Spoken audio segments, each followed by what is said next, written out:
Board of Selectmen meeting July 29th, 2008. Tonight we'll have citizens input at 7 p.m. 7:05 we'll have a public hearing, application for an annual restaurant all alcohol license for Waxy's Mass LLC DBA Waxy O'Connor's at 121 Main Street at Chestnut Green. Manager Romini Dragon Hyde.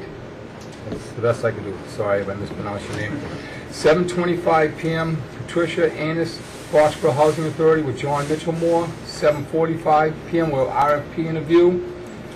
7:15 p.m. we'll have another RFP interview, and 7:45 another RFP interview, and at 9:15 another RFP interview for 4 councils applying for the town council job for the town of Foxboro. Paul, would you listen to the Pledge of Allegiance, please? Yep. I pledge allegiance to the flag of the United States of America and to the republic for which it stands, one nation, under God, indivisible, with liberty and justice for all. All right, we'll start off with citizens' input. Is there anybody here for citizens' input? Chairman. Sir, if you could come to the mic, because the people at home have been complaining that we have no audio from the people in the audience. Sure. So if anybody would like to speak, it'd be great if people at home could hear you through the microphone. And name for the record, please. Ron Costello, 124 Mill Street, Foxboro, Massachusetts, resident taxpayer. I'd like to just inquire quickly, have you received a letter from our counsel, Valenzola, dated today? It was hand-delivered to the office. We're going to receive it in action, but we haven't got it yet. I'd like to read it into the record. Absolutely, go ahead. This is a letter that was hand-delivered July 29 to Mr. Andrew Gallatin, Town Manager, and the Board of Selectmen for the town of Foxboro, regarding Donald A. Baker et al., excuse me, the Board of Selectmen for the town of Foxboro, miscellaneous action number 370294 KCL. Dear Mr. Galler and the Board of Selectmen, as you know, I represent the plaintiffs of the pending land court action. Would you kindly read this letter into the record during the Board of Selectmen's meeting hearing tonight? First of all, I would like to extend, on behalf of my clients, their appreciation to the Board of Selectmen with respect to their efforts to find a solution that will avoid a trial. Because of those efforts, my clients joined in the motion to continue the trial date. While my clients also appreciate that the Conservation Commission voted last night to agree to the continuance, much of the evening was spent listening to presentations and comments by dog park proponents and commission members explaining why the current location is the best location and why the alternate sites listed in Mr. Resnick's memorandum would not work. As you know, the motion by the Board of Selectmen requested that the town manager report back to the board tonight regarding the outcome of the motion to continue. I have joined with Attorney Perkins and sent an email to the court clerk informing him that all parties now agree to the continuance. We will let you know when the court acts on the motion.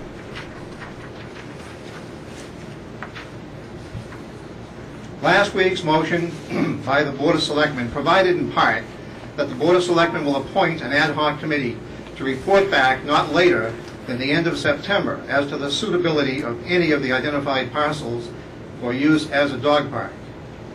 The ad hoc committee shall be known as the Dog Park Search Committee and shall be chaired by a member of the Board of Selectmen, vice chaired by a member of the Conservation Commission, and shall include at least one plaintiff and one of the primary park organizers.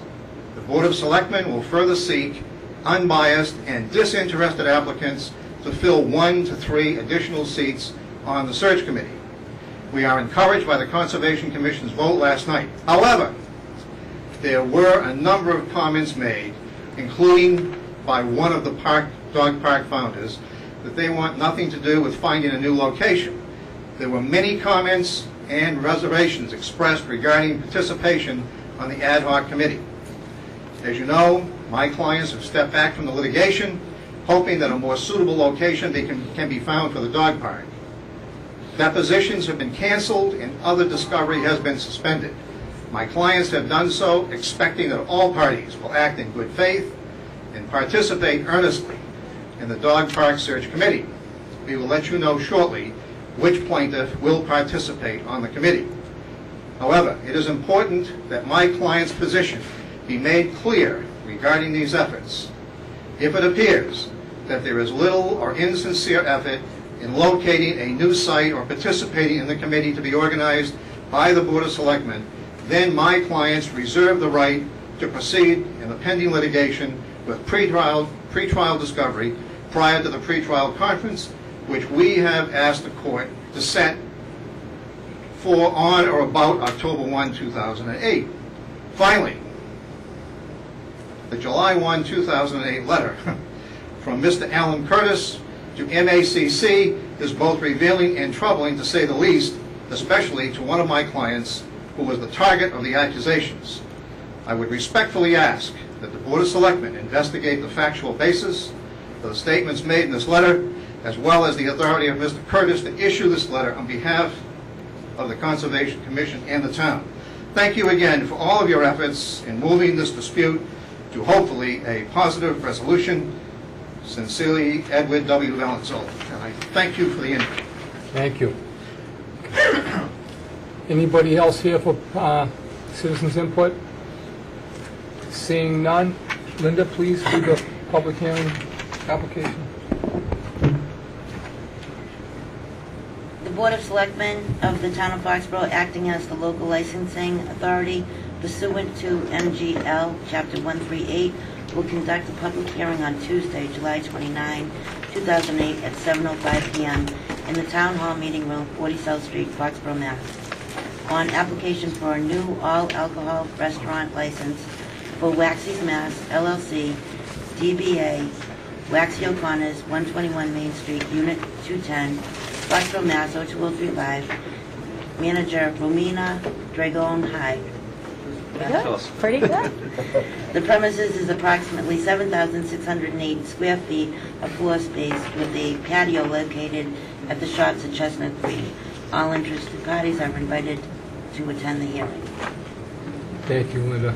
Welcome. I hope I didn't destroy your name. That's okay. I'm used to it. Good evening. Attorney Frank Splain. I'm here representing Waxy's Mass LLC. With me here tonight is Gordon Hyde, who is the manager of the LLC, as well as Romina Dragoni Hyde, who is the manager for the license. I'm handing Mr. Gara the notification that is done with the affidavit as required by law. Waxy O'Connor's is a restaurant that's going to be going into Chestnut Green. This is just a plan of the overall state hospital, so I can indicate to you exactly where it's located.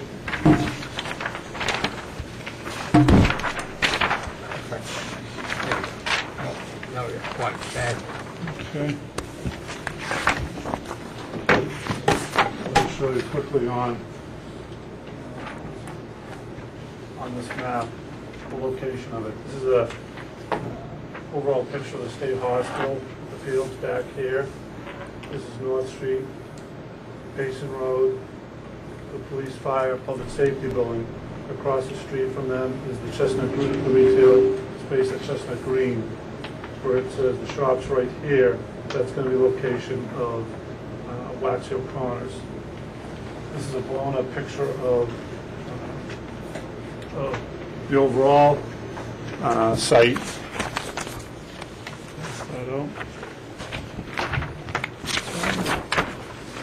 And within the site itself, Walgreens right here on the corner of Chestnut and North Street. Walgreens is already up and operating. Right along Chestnut Street at the end, Waxy O'Connor's, who I was probably right there. Again, the public safety building is located across the street. So that'll be the location of Waxy O'Connor's.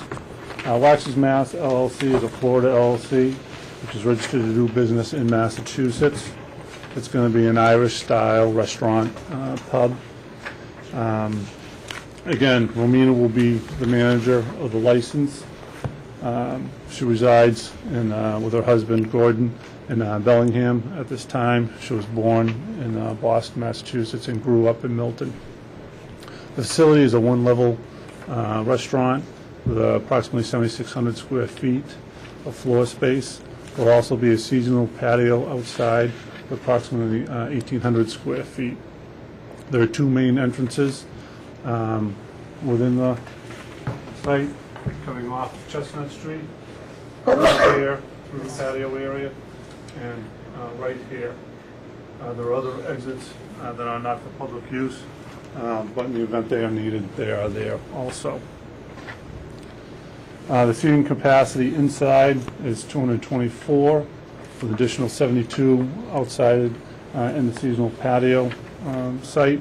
The occupancy is 377 inside and 110 on the patio. These are all confirmed with the building commissioner.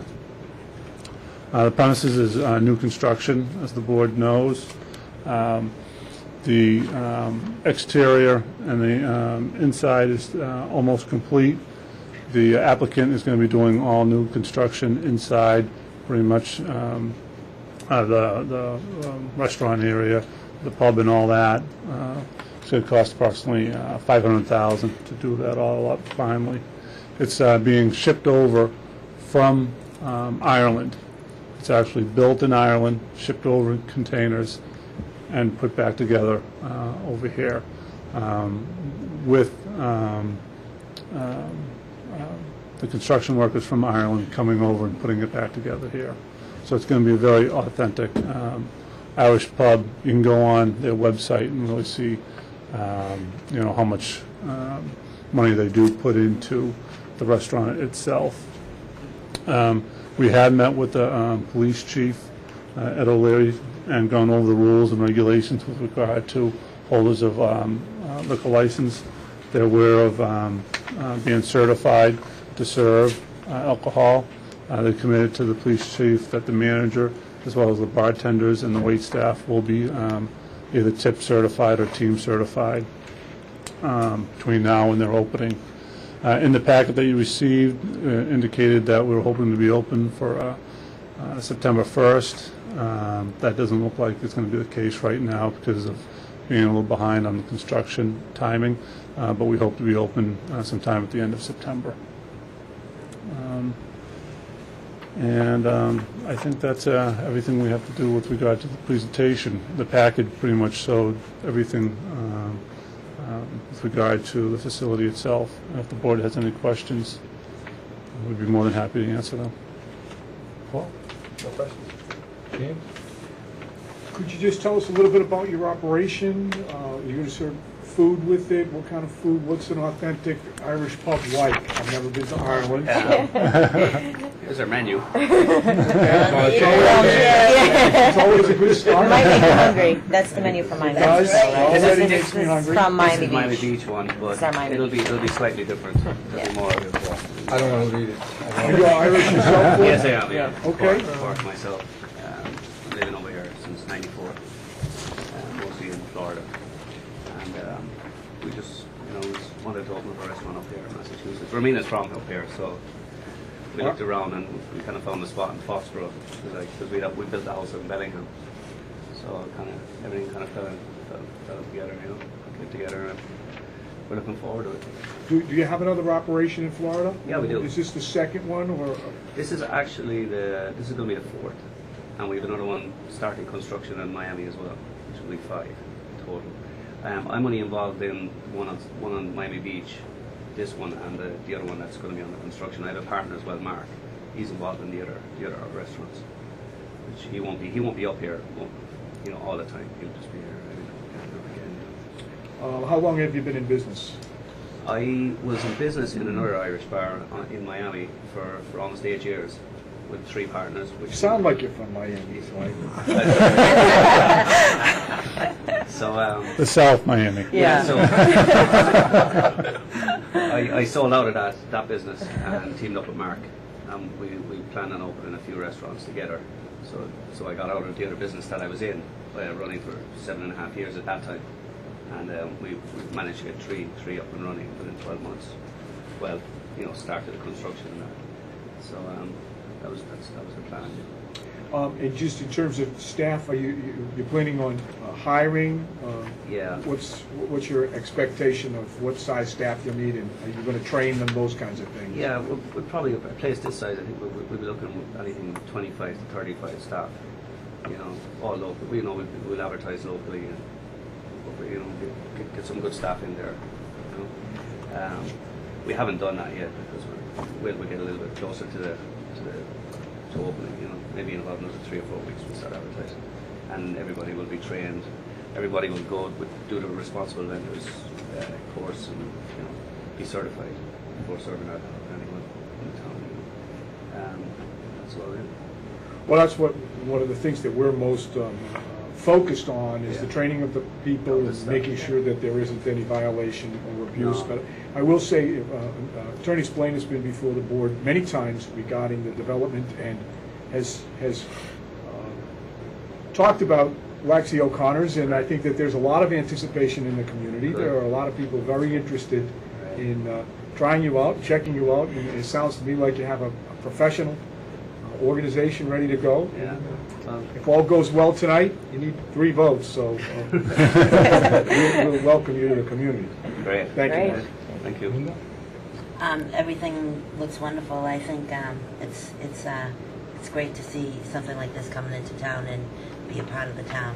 And I would hope that, you know, you would kind of look at some of the local folks that approach you for a job. Absolutely. Yeah, Everything. absolutely. Yeah, we have some talented folks here that, you know, are kind of looking forward to a fun place that it seems like it's going to be. So We're also looking forward to getting involved with the community as well. You know. super. Yeah. Yeah. That's what we look forward to. Are any other establishments that you own across in the public safety building? No, right next door to the police department in Miami Beach. It's right next door. Yeah. Yeah. They're most of our business actually. We got a big one back entrance. Did you see this from Miami? Send them a copy. Thanks. Frank, send that to Miami. Oh, God. That's all the questions I have. Trying to be funny for a minute, but I didn't expect that answer. I'd like to make a motion to accept the application for the annual restaurant all alcohol license for Waxy Mass LLC, DBA Waxy O'Connor's, manager Romina Dragon Hyde. And then we'll do the should we do? No, that's afterwards. That's afterwards, right? Seconded by Paul. Public hearing. Oh, sorry. Well, Thank you. I meant to say I'd like to make a motion that we close the public hearing. Does anybody in the audience want to be heard on this matter? Seeing none, Linda? I will entertain. I'd like to make the motion that we close the public hearing at this time. Second. Any discussion? All those in favor? Aye. Again, I'd like to make a motion to accept the application for the annual restaurant all alcohol license for Waxy O'Connor's, manager Romina Dragon Hyde. Second. Any more discussion? All those in favor? Aye. Welcome. Thank very you. Good luck. Thank you. And then we have to do 7 days. we have to do the 7 Come on days. over. I'd like to make a motion that we approve the application for a 7-day entertainment license for Waxy O'Connor's. Second. Discussion? Yes. Oh, what do you have in mind? Maybe some Irish traditional music. Yeah. Maybe on Sundays. Maybe like maybe some mostly acoustic. Maybe 1 or 2 guys. Maybe on a Friday, Saturday evening, Saturday night, playing acoustic. You know, nothing crazy. Maybe have a band there. Maybe a band there during the games, the day of the games. You know, for those. That's about it, really. I don't think people want to hear a band while they're watching the Patriots. Game maybe, days is, maybe stopping by maybe before the game. Before the game, maybe after, you know. Try to be funny again, it's just not working. He's nervous. Can you take Danny Boy anymore, or is it? No, Danny Boy. Danny Boy's dead. We keep that for St. Patrick's Day. They're very enterprising that maybe they're going to run a Waxy O'Connor shuttle back and forth. Who knows what they're going to do? Well, Seem very enterprising. Imagine St. Patrick's Day, you'll probably have a pretty live function in there. We hope to, yeah. Yeah. Hope to, yeah. Excellent. Any more discussion? Well, if you look at the nameplates up here, you would think that we're an all-Irish town. Mr. Feeney's not here. Mr. Mr. Thrasher's Feeney is not not. Irish, but my children are. So, welcome. Thank you very much. All very those in much. favor? Thank you. Aye. Aye. Thank you Thank very you. much. Thank you. Good Very luck. much. Thank you. I think we have to go to action, Andy. So 7:25. John Mitchell, I'm sorry. John, Yeah, we're behind. I missed that. Okay, being 7:25, John and Patricia, please.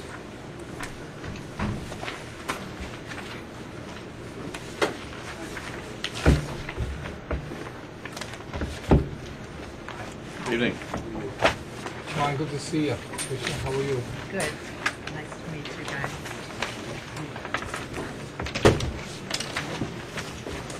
For the record, my name is John Mitchellmore. I'm the chairman of the Foxboro Housing Authority, and this is Pat Annis, who is executive director of the Housing Authority.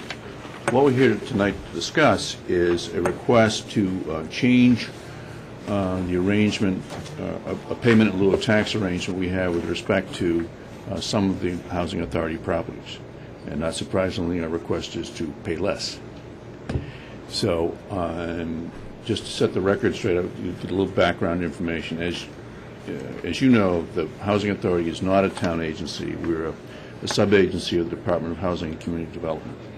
No town tax dollars are used toward the Housing Authority in any way. Under Chapter 121B, Section 16, public housing is exempt from taxation. However, the town has the right to either impose or make an agreement for a payment in lieu of taxes, and that's kind of the way it's been operating for years and years and years. We have three, in terms of the payment in lieu of taxes, we have kind of three groups that within of our properties. One is the Carl Inn Court 1, and one is the Centennial Court, which is the elderly housing. Now, those developments have never ever paid taxes and never ever had a payment in lieu of taxes. Then we have the Walnut Terrace. John, which two were those? Inn Court and Centennial Court. Okay. Both being Elk Village. Those are the, and there's we've never had an arrangement or anything with those. Walnut Terrace and our New Baker Street properties are subject to written agreements by the assessors. In fact, they were also approved by the Board of Selectmen for what is called the bedroom formula, which is what the DHCD recommends for the payment of lieu of taxes to be. The other units are what we call our scattered sites, and those are houses throughout the community, single families, multi-families, that over the years we've had different types of arrangements. Our records show that since 1980 this question has been batted around. So I guess at the outset I wanted to let you know that we're not expecting a decision tonight. This is a complicated issue, and it's an important issue.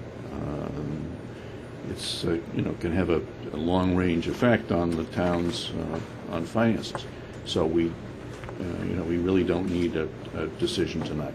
However, we would like to have one, or at least continue the discussion so we know sometime by November 1st when the tax bills are due, so we know what to do.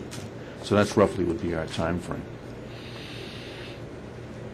In 1980 or 81, there was 1980, there was a letter from Town Council Dick Ellman to the assessors saying that, essentially confirming what I just told you, is that the statute is in effect, but the town has no obligation to honor or agree with the DHCD standard, which is the bedroom formula.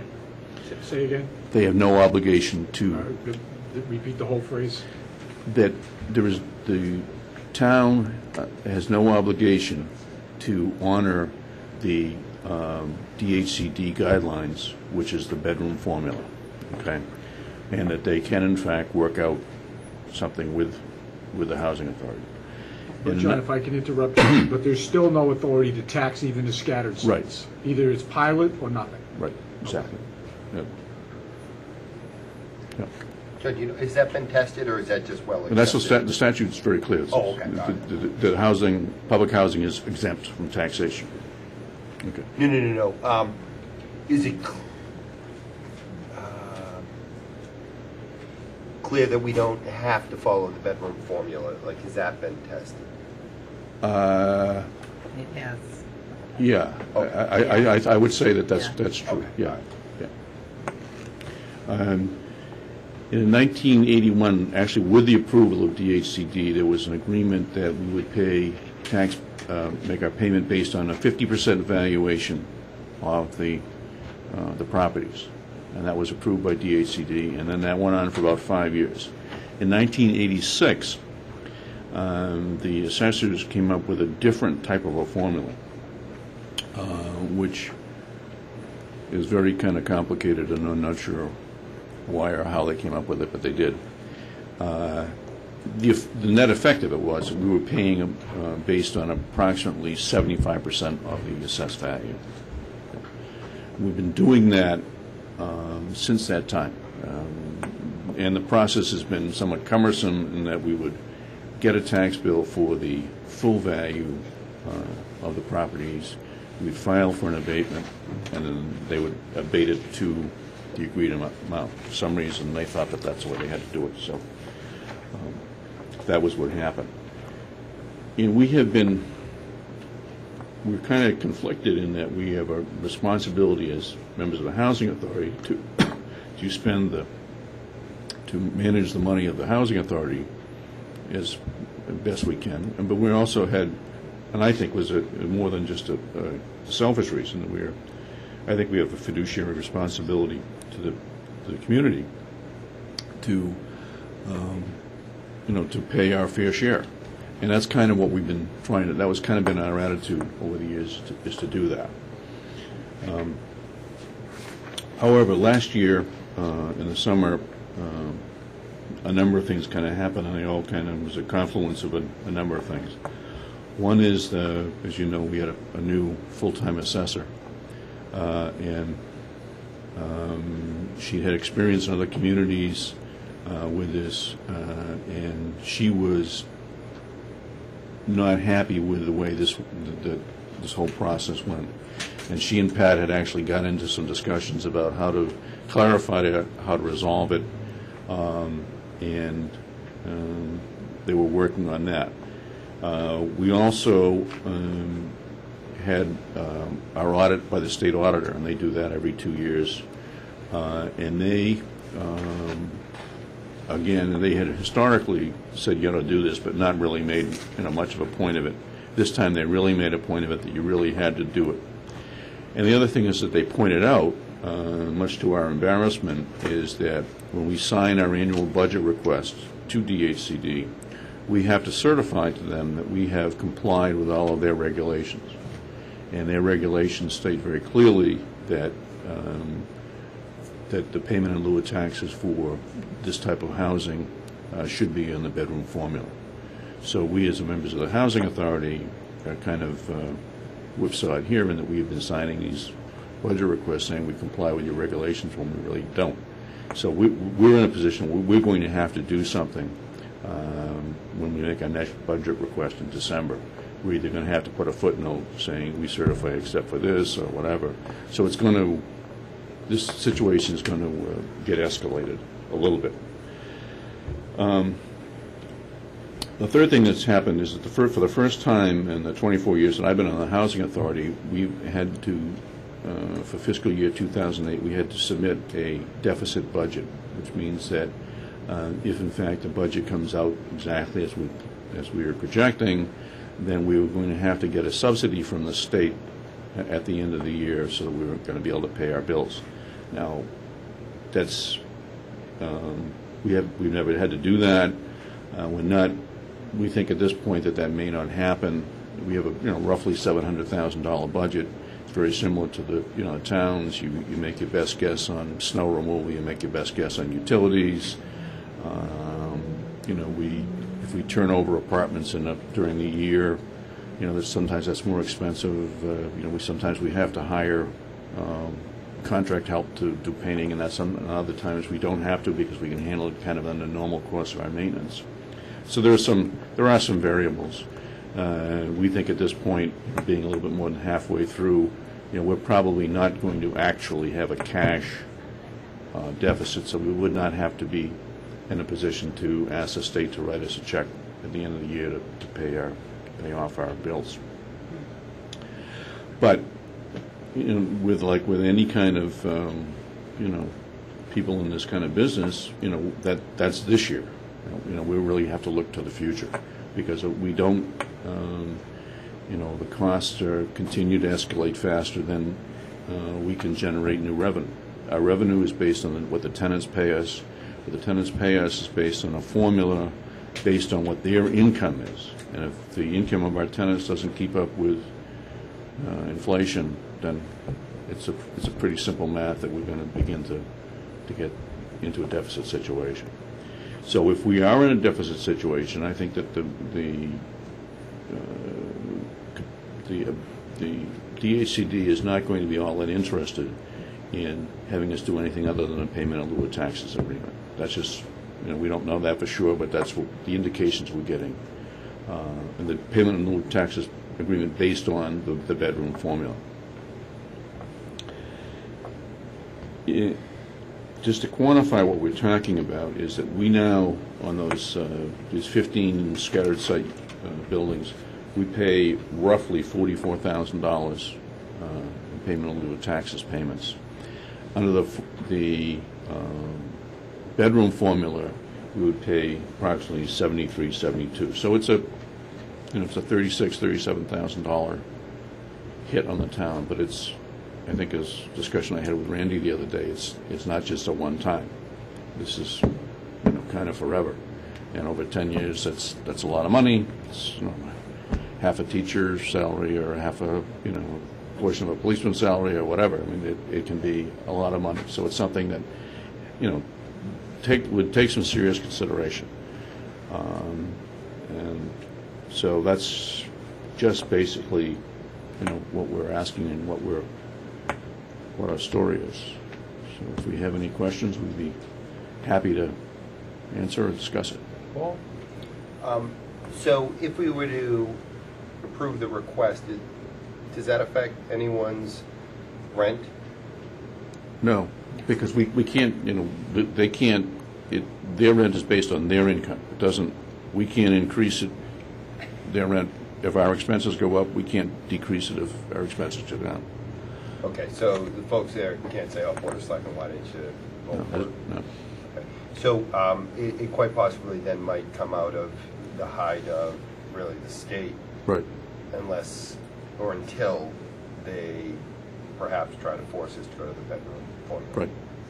So if we were to stay status quo from now until we're forced to do something, we're not hurting the folks in those Exactly. places. Okay. Question, What's that? You all set? Yes, that's helpful. Thank you. James? I think Andy wanted to weigh in first. just a quick question on if it's a deficit situation, do you need to make an application to the state for a supplemental budget, or how does that work? No, I mean, we've never done it before, but our understanding is that at the end of the year, we would request a subsidy. Subsidy. Yeah. Yeah, So- one thing I didn't remind John of, and he may not recall, is we're a January budget. So when we did our budget, we had already filed for abatements. And we kind of got the indication, well, we don't want to affect, the town didn't want to affect this year's budget. So let's wait until July 1st and pay the amount that we had been paying for the fiscal year. And we did that, but our accountant actually took into consideration that we would have that reduced tax, or not tax payment, but payment in lieu of taxes according to the bedroom formula. So with that in mind, I think we definitely probably will go into a deficit, and I didn't remind John of that. So it's going to make a difference for this year, for the rest of the fiscal year for us. I'll say any? James? It is complicated. The legislature has not acted to require the local authority to conform to the guidelines. That's correct. But the agency says if you don't conform to the guidelines, then we might not help you if you're in a deficit? They Yeah. may not sign the budget, And they may not approve our budget. approve our budget. If we don't certify that we've complied with all our regulations. All right. Are the pilots paid at the same time the taxes are paid? Yes. How open-ended are the pilots? Is it for a term? The ones we have for Walnut Terrace and for Baker Street are, ad infinitum. They are forever. The ones we have for these scattered sites, there probably isn't anything in writing other than this letter that Tom Welsh wrote to us in 1986 saying that this is the basis upon which we're going to do it, and I think we either orally agreed or never objected to it. So there is no written agreement covering the sites that I'm talking about. One thing that would have affected what our payments, became over the years was the fact that the very first agreement seemed to, and that DHCD agreed upon, was that the assessment for the properties would be based on the previous 3 years' assessment, and that would be held in place, whereas over time, the new assessments were used. So we really escalated in our payments then. Do the taxes on the scattered, do the pilot payments on the scattered pieces escalate annually with the tax rate increases? Right, because the formula is based on a portion of the assessment. So as the assessment goes up,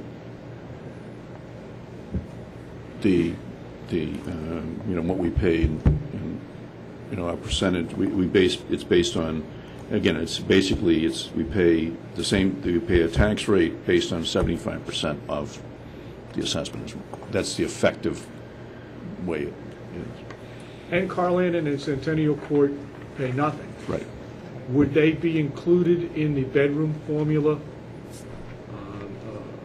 calculation? No, no. Could they? Well, I guess the Well, next question is, have we assessed the value of the bedroom formula if we renegotiated all the pilots and included those two locations? We have not. The assessor's position was, when we had our discussions with them, is that they didn't think they weren't interested in changing that. But that's, again, what we got was that they felt that it had gone a little bit beyond an assessing question and become a policy decision that you ought to make. But the second answer to that, Jim, is that the DHCD guidelines say for elderly housing that their guideline is that elderly housing pays zero, which is what we've done here. Okay, that's Yeah. different than the housing, so they're not,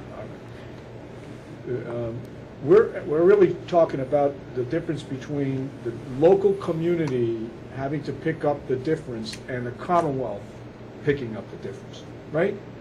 So it's not about service, it's not about care, it's not about rents, it's simply a matter of the Commonwealth using the guidelines to shift the responsibility to the local taxpayer and remove that $36,000 per year.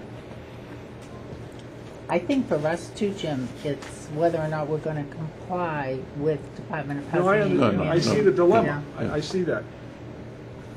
That's Is this the first time you're facing a potential deficit? First time I can remember, yeah, and I've been on the board for 24 years. That is. But it was only at the audit, the last audit, that the state auditor said, gee whiz, by the way. No, they've been saying, They again, have. they've been saying this all along, but not being all that insistent about it. And this is the first time that they had pointed out that, oh, by the way, you're certifying that you're complying, and we hadn't been complying. Again, again, without being, on in the public, my feeling was that as a taxpayer, that I would, as long as it wasn't costing anyone anything, I thought I was more than being responsible to pay this to the town. And that even though we were probably paying more than, if we wanted to fight about it, that we would have done it. And I felt that was, because of, that it's not, this family housing is not without a demand for public services. There are kids in these houses that go to school. They're no different than any other, there's a demand for police services, demand for fire services, just no different than any other house within this community. So, it was my personal feeling, and I think the feeling of the other members of the board too, that this was something we thought was fair under the circumstances, as long as it wasn't costing anyone anything, which it wasn't. The tenants, the rent that we were receiving from this tenants was permitting us to make these payments. But that case is no longer, and that's what our problem is. And one thing we're seeing is the rents, their income is going down in this economy, so therefore their rents are going down, or they're out of work, or they're at zero rent. And then our properties are aging in place, so it's more cost to keep them up on these scattered sites. Right now, we're operating under agreements that were negotiated between the Housing Authority and the town. Correct. And we're under pressure to revise those agreements. That's right. And in the long run, if you run a deficit, if you were facing that problem, you would have nowhere to turn but the state. Right. And the state is posturing that they won't approve the budget unless we change the way we charge these pilots. That's correct. And you're not asking for a decision tonight. Right. I'm all done, Mark. Thank you. Thanks, Gene. Linda? No, I think that kind of summed everything up a little bit better for me. It's a tight spot. It's a real tight spot. What can we do to help you? Well, I think we've got to think about it. We're willing to talk about some sort of resolutions. We're willing to do what we can to run it by the people at DHCD and see if they really are going to take the hard line on this, and whether we could whether we could do a phasing of a pay down or something. There's something that would be not. I think that those are. I can't commit to any of that sort of stuff, but I think that those would be things that we could reasonably discuss. Do you want me to mention the survey I did with other Oh, that's the other towns? the other thing is that Pat had, when we had started to do that, I'd asked Pat to do a survey of the surrounding towns that have similar situations, and all of the towns that she surveyed were paying better on the bedroom formula. So We're the only one that's not? Yes, out of about 7 or 8, so, yeah. Yeah, but are you all set, Linda? Yes, thank you. The whole Commonwealth of Massachusetts, what would be that percentage? Would it be? we really don't know. I think that we've taken somewhat of a control. I would believe from what our accountant tells us and what the auditors tell us, I think we've taken kind of a contrarian view on this, that we feel that as long as it wasn't costing anyone any money, that we should be paying money to the town. I think it's, I'd be interested in hearing what that number is, but a couple of things, a question. I'm not sure, I'm not dodging the question, I'm not sure I can get that. Well, I understand that. I wish I could get that number. Yeah. Maybe I can rely on somebody else to do that for me. But, John, are you not complying with the ACD by appearing in front of the Board of Selectmen right now and asking that we I'm not sure I discuss? understand your Yeah, question. no, I think that's what, part of that, this is certainly the first step in that process. And that if we come in and say, we came to a meeting, we asked for this, and they said no, and then, where does it, where does it go from there? But I think that this is clearly the first step that we have to go through. And if they say, board, you have to take this, you have to take this, you have to go to the appellate tax board, and you have to go, we want, we're going to fund you to do all this stuff. I don't know whether, how hard a line they're going to take on that. I think it's, we've been told what to do, and, if you come back with something, I just don't know. I mean, we're kind of the intermediaries here. We don't know.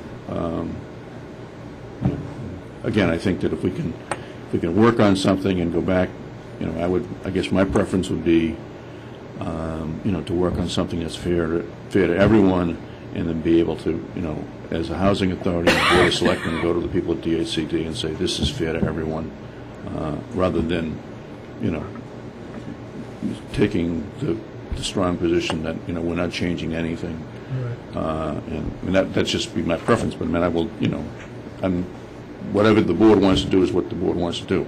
Well, that's the thing is, well, I was going to call you, John. I apologize. It was very busy. Everybody's very busy right now. But I've known this fact for a while, that 17% of Foxboro property is tax exempt right now. If we had that income from all that property, we'd be in a much better position than we're in right now. I also realize the state, since I've been on the board going on my 4th year, and prior to that, every year we get less and less from the state for the towns and the communities, especially through for the public schools. Yeah, not to sound like I'm an accountant, but you take $36,000 off the annual budget. I know one job that covers in town, and where do we get the money to put that person back at his job? Absolutely. And the other thing is, it's going to lower our annual budget, so we're not getting any more money in. And as everybody else is having the same situation, you have maintenance costs, fuel, electricity, gas. I don't see the state reimbursing us for this, so I don't see. No, I think that there's, there's the citizen aspect of me says, if you're going to tell us to do that, then you're going to, you can't whine about coming up with a deficit. But that's just not the way the reality is that's not the way it works, as you know. That they put the responsibility on the peoples in the towns and communities to do these things and say you must do them, and you figure out how to pay for it. And that's we're kind of in that. So again, I think we prefer not to take the hard line unless we have but it's something that I think it's worth. I think you're going to have to think about it as a policy matter, and we'd like to. We don't want to. I don't think it's in anyone's interest to just to keep this thing batted around. I think we've been able to dodge this bullet for 20 some odd years, but I think it's now we've got to stand up and do something. Whether it's it's a different agreement or what. Excuse me, Mike. One thing I'll share with you, when the auditor first sat down with me this time, and we have different state auditors audit us, as you probably too. So some put different emphasis on different areas. But he did say to me when I went over with what we were doing, and he said, the town really owes you that money back. I said, oh no, we aren't going that route. We've already asked the town if they would make an agreement maybe to go to the bedroom formula now, but the Housing Authority has no desire to make any waves or go back at what we've done in the past. Retroactively go after that? Right. Well, that's, I don't know how he could say that. The statute's pretty clear, you can't do that either. Well, yeah. So. James? I just wanted to know, do we have a sense as to what our stock of Foxborough Housing Authority units is in relation to the communities that are paying by the bedroom formula? Well, it's not too difficult. So Mansfield has a little larger housing authority, I would say. Rentham is smaller. Norton is a little smaller than we are. Sharon is smaller. Norwood is larger. Medway is probably a little larger than us, but pretty comparable. Walpole. Those that I Walpole. talked to, Walpole. Walpole, yeah. Units It's probably per population is yeah, pretty uniform? pretty comparable. I didn't call any of the large housing authorities, just those that are pretty much either a little smaller than us or, at our own level. You all set, James? Anybody else? Paul? Nope. Linda? John, no disrespect, I'm sorry, no. I appreciate what you do. I really admire what you all do, and I support you, but I myself can't support this. I just feel like somebody's going to lose their job if we bow down at the state, and they've been kicking us in the shins long enough. So I would tell the board right now, I would not support this. I don't need another meeting to tell you that. I would direct you to tell the state that the board of selectmen said no, we could take a vote. Anybody have anything they want to say? Go ahead. I don't think it would hurt to sleep on it, set a vote now and say no. I mean, No, I don't think I'm ready to take a vote on this because there's a guy in a blue shirt in the back row that I'd kind of like to confer with, actually, so. I think that one of the problem is if we, before we say no, I think we need to have a better sense of what that means. And if in September you'll have a better understanding of what your deficit is, maybe in the meantime we can get a report from our state representative, maybe you can call for us and find out how strong is this policy and what do you intend to do. Maybe we can at least read the guidelines. Maybe you could make the guidelines available to us, make the statute available to us, and between now and the end of August, we'll digest it a little bit more. I could go with that, James, especially I'd like to know what the number is statewide, what formulas other towns are using. I'd like to find out if there's anybody that's in our situation. When I was talking about the stock, if Foxboro had 500 units and Mansfield had 500 units, well, that's not comparable, because Mansfield's twice as big as Foxboro. If Mansfield had 1,000 units and was paying on the bedroom formula, then it's comparable. I guess it comes down to the percentage, like Mark was talking about, right? So I think I would at least like to read the documents. Is the auditor made a finding? If there's some written document from the auditor, we might want to talk to the assessors. How we did it with the auditor, Jim, was I told him that we would work with the town on this and asked him not to write up a finding at this time, but he did give us a memo. So we do have a memo from the auditor. I think what I most fear is the ramification of simply saying we're not going to do this and finding out that there's a much bigger problem created by defying the state agency that you report to that state agency, correct? Right. Yes. Not only do we report, but we do receive funds. We just today had the dedication for the special needs house, and that was a grant that we had, $1 million grant. So sometimes the septic system goes, and I go to the state then and ask for emergency funding. And we've done that more often because of, where we are financially. So we've been fortunate in getting some help. They can always say no to us, but... I'd like to make a motion that we revisit the issue that the Housing Authority has brought before us at our first meeting in September. I'll second that. Discussion, if between now and maybe the end of August, if we can get more information. Let's talk to Representative, our state senator. Let's read what you have and get a better sense of what happens whichever way we go.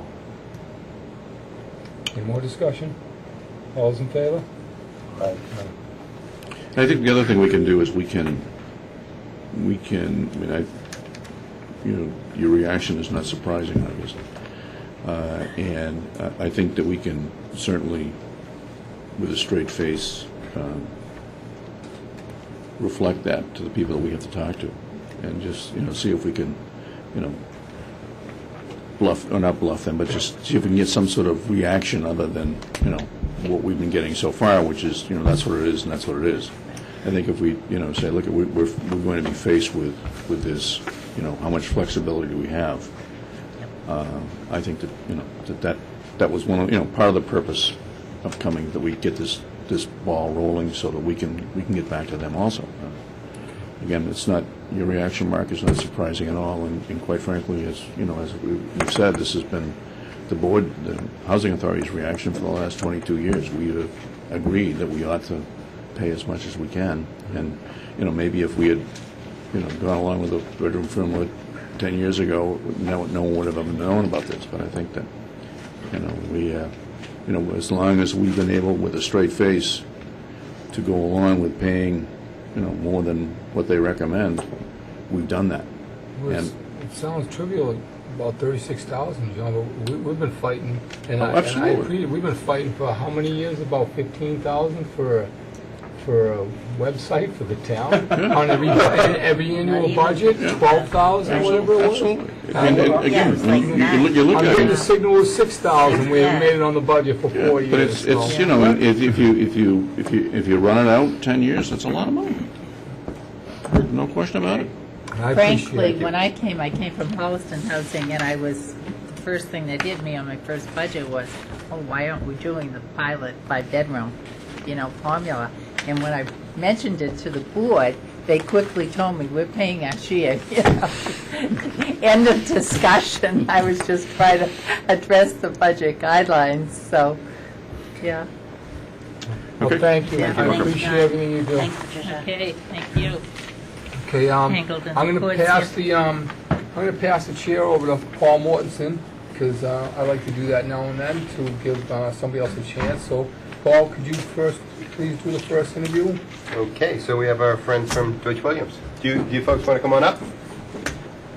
Motivational tool, right, Mark? Absolutely. You never know when you might need it. That's right. Hi, I'm Paul Lorenz. Hi, Paul. Very nice to meet you. Finally. Paul Mark Sullivan. Mark. Linda, Kim Salon. Hi, nice to meet you. I heard A+, A+, on a number of people who said, Town that's manager, great way to get it. Oh, thank you very Yeah. much. Not just your references, but Rich Hudson. references Good from to other meet law you. firms. Said, oh, Rich Hudson. Rich, nice Good to meet you. you. Thank you. Rich Hudson. She is good to meet Nice to you. meet you. This is Andy Gale, our town manager, and then Linda Welch, nice to meet you. Linda Kim Salon. Salon, nice to meet Yeah, you. yeah. We'll be back. yes, Kim. nice to So, meet Paul, you. you entered Harvard Law School the year I was born. Linda. Oh boy. How you doing? That must mean you love what you do because you're still working. Yes, 38 years I've been at it. Here's Jim Thrasher's joining us. Just as an aside to the fellow board members, I called for each of the full law firms, not all the references, let's say 3 of them, and I have to say, I got A+ on actually all 4 law firms. Some were more well-known than others, but to me, I thought it was a good sign that, the references for Koppelman and Page said, oh, geez, Paul Durensis, he's, A+, and vice versa, so it was all the way around, because obviously if you give your own references, they presumably will say nice things, but the other folks were as well. I forget, maybe I'd just ask you to talk about your firm and your view on what town council should do, how you interact with the board and the town manager, et cetera, and we'll listen for a little bit. We see that Foxboro is a special community. And we think that you need top-notch professional counsel. You've got real problems here facing this community, and we think we can help you meet those problems. We try to provide the best quality that you can get in municipal law firms. We think we fit that niche. The way we are organized, I would be your town council, and I am backed up with 22 lawyers who have all the specialties that you would need to deal with the problems that Foxboro would encounter. So let me talk a little bit about myself and then the team and the firm. As you mentioned, I'm a graduate of Harvard College, Harvard Law School, 38 years at this. I've seen it all. I've seen just about everything that you can see. We are recognized as being excellent. Martindale-Hubbell rating is their highest at AV. 3 times I've been recognized as a super lawyer. I'm also 5 terms a selectman in my community. So I've seen... nuts. A little crazy, but I've seen it from both sides of the table. I know not just the legal answer, but the practical answer, and I know how to find practical solutions. I'm also an official of the Massachusetts Selectmen's Association. The team we present is, we've got 5 trial lawyers, 4 labor lawyers, 2 real estate lawyers, a contracts procurement specialist. We have cable counsel. We have 2 land use and zoning lawyers. We have 2 environmental lawyers. We have 2 general municipal lawyers. Could you pass out the newsletter? Hand me those newsletters. A bit about the firm is shown in the newsletter that we publish. Thank you. We have a labor newsletter. We have a municipal newsletter.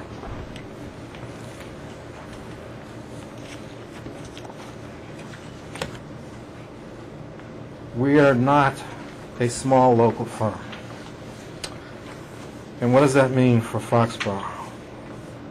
Well, over the last 10 or 20 years, there's been a big change in the kind of legal issues that communities can get involved with. The days when you can have a small local outfit with a guy doing a trial in the morning, a real estate closing in the afternoon, and then collective bargaining in the afternoon, in the evening, that doesn't work anymore. Things have become way too complicated. That's why we have this team approach. We have specialists who spend all day working in their area of concentration. I'm going to very shortly ask my partners to talk about their areas of specialties. But the point I'm trying to make here is that you have to have available to a town like Foxboro with the kind of issues that you have between Route 1, Patriot Place, Gillette Stadium, downtown, historic districts, sewers, all of that stuff. You need available to you the resources of a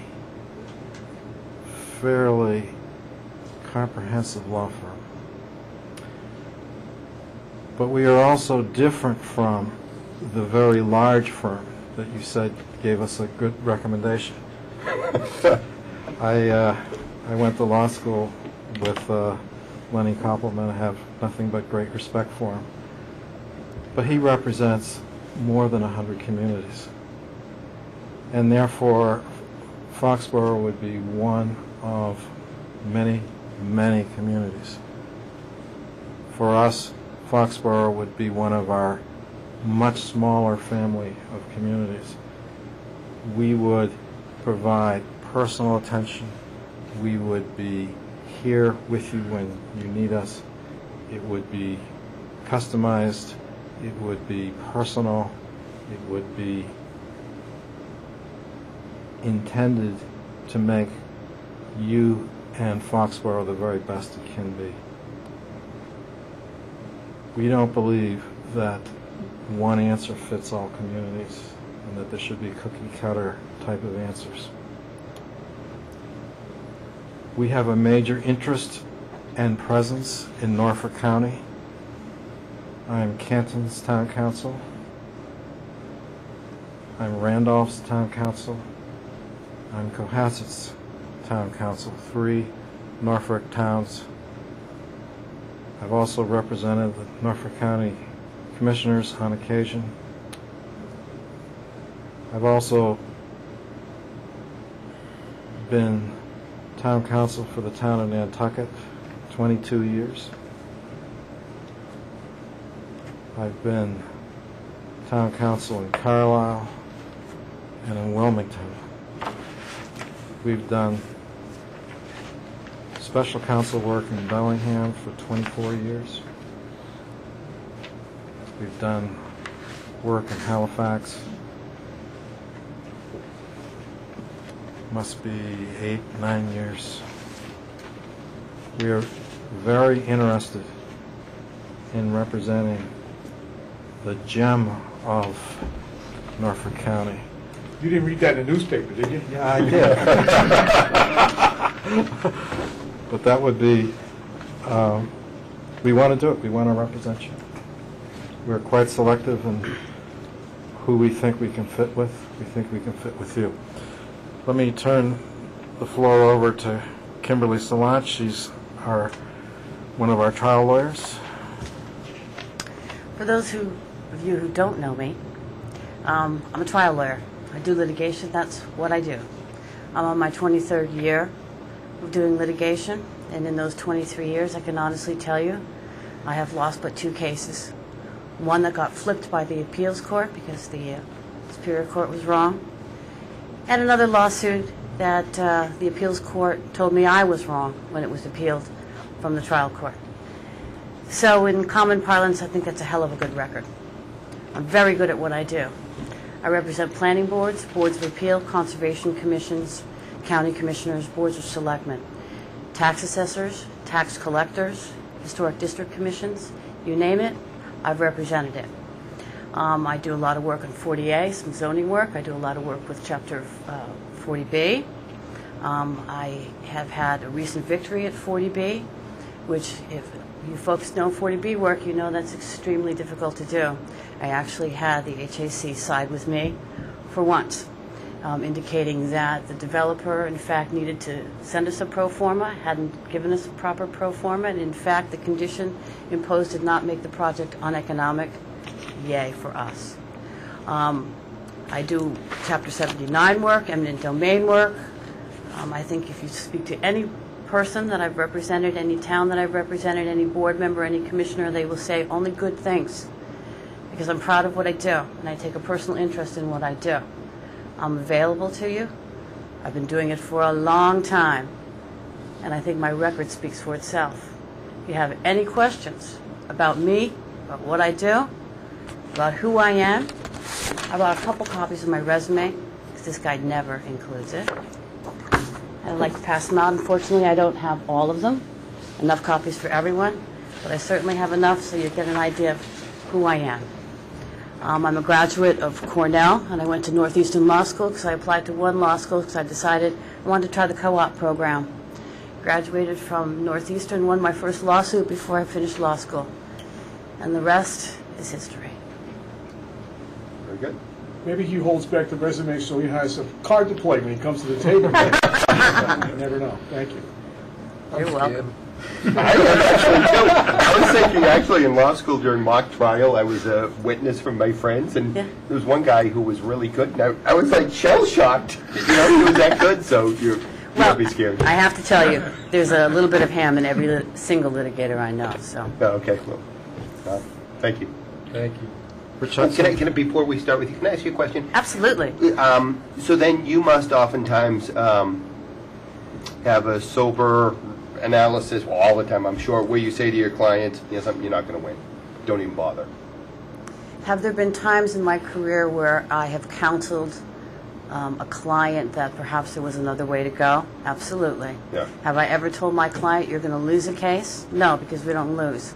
If there's a position before that, before the litigation, where there's a chance to have a meeting of the minds so that the paper doesn't get filed at Norfolk Superior Court or at Land Court, I take advantage of that opportunity. Right. Okay. Thank you. You're welcome. I am Rich Huxham. I have been practicing law for over 22 years, focusing on land use and municipal law during that 22 years. I've advised municipal boards and officials on a wide range of issues and represented municipal permitting boards in public hearings for various types of land use applications.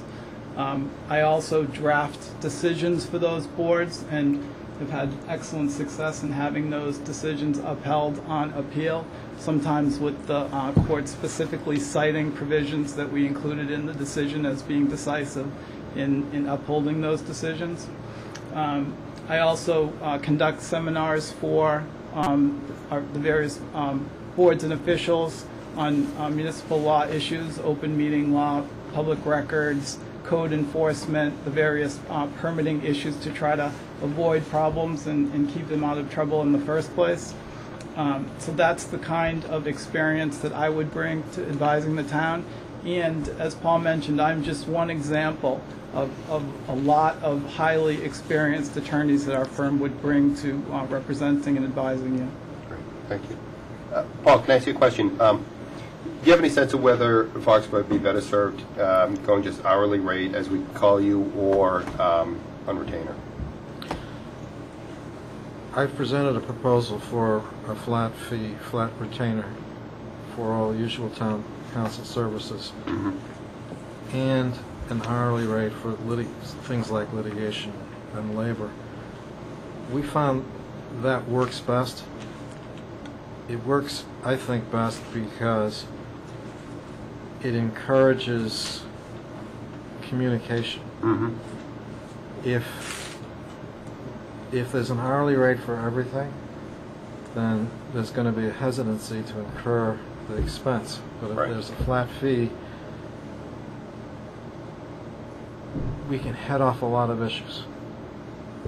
The kind of inside the office joke is that I will be telling a board not to do it. The board will ask Rich to write the decision to do it. He'll write the decision, and then Kim will nail it down and make sure it stands up. Okay. But that first part where the board will talk about, is this a good idea or should we do that? If you have a flat retainer, that encourages my participation and encourages availability. I think a straight hourly discourages that. Okay.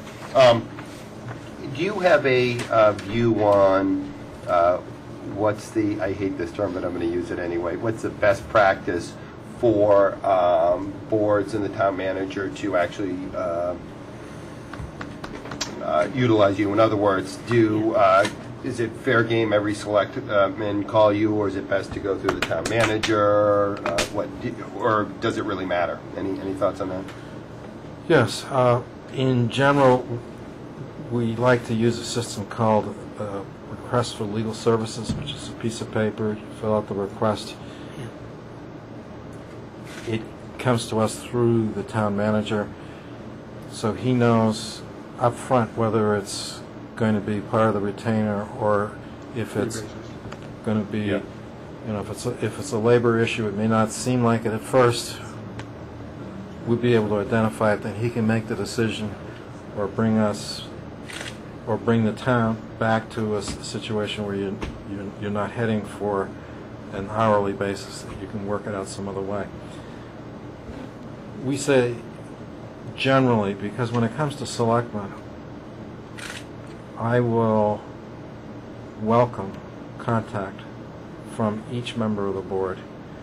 There are many times that there are ethics issues. There are many times that each of you have specific issues that you want to talk about or deal with that you may need particular information on, and you may not want to throw out a trial balloon that will involve all of your colleagues in an idea that you ultimately decide not to pursue.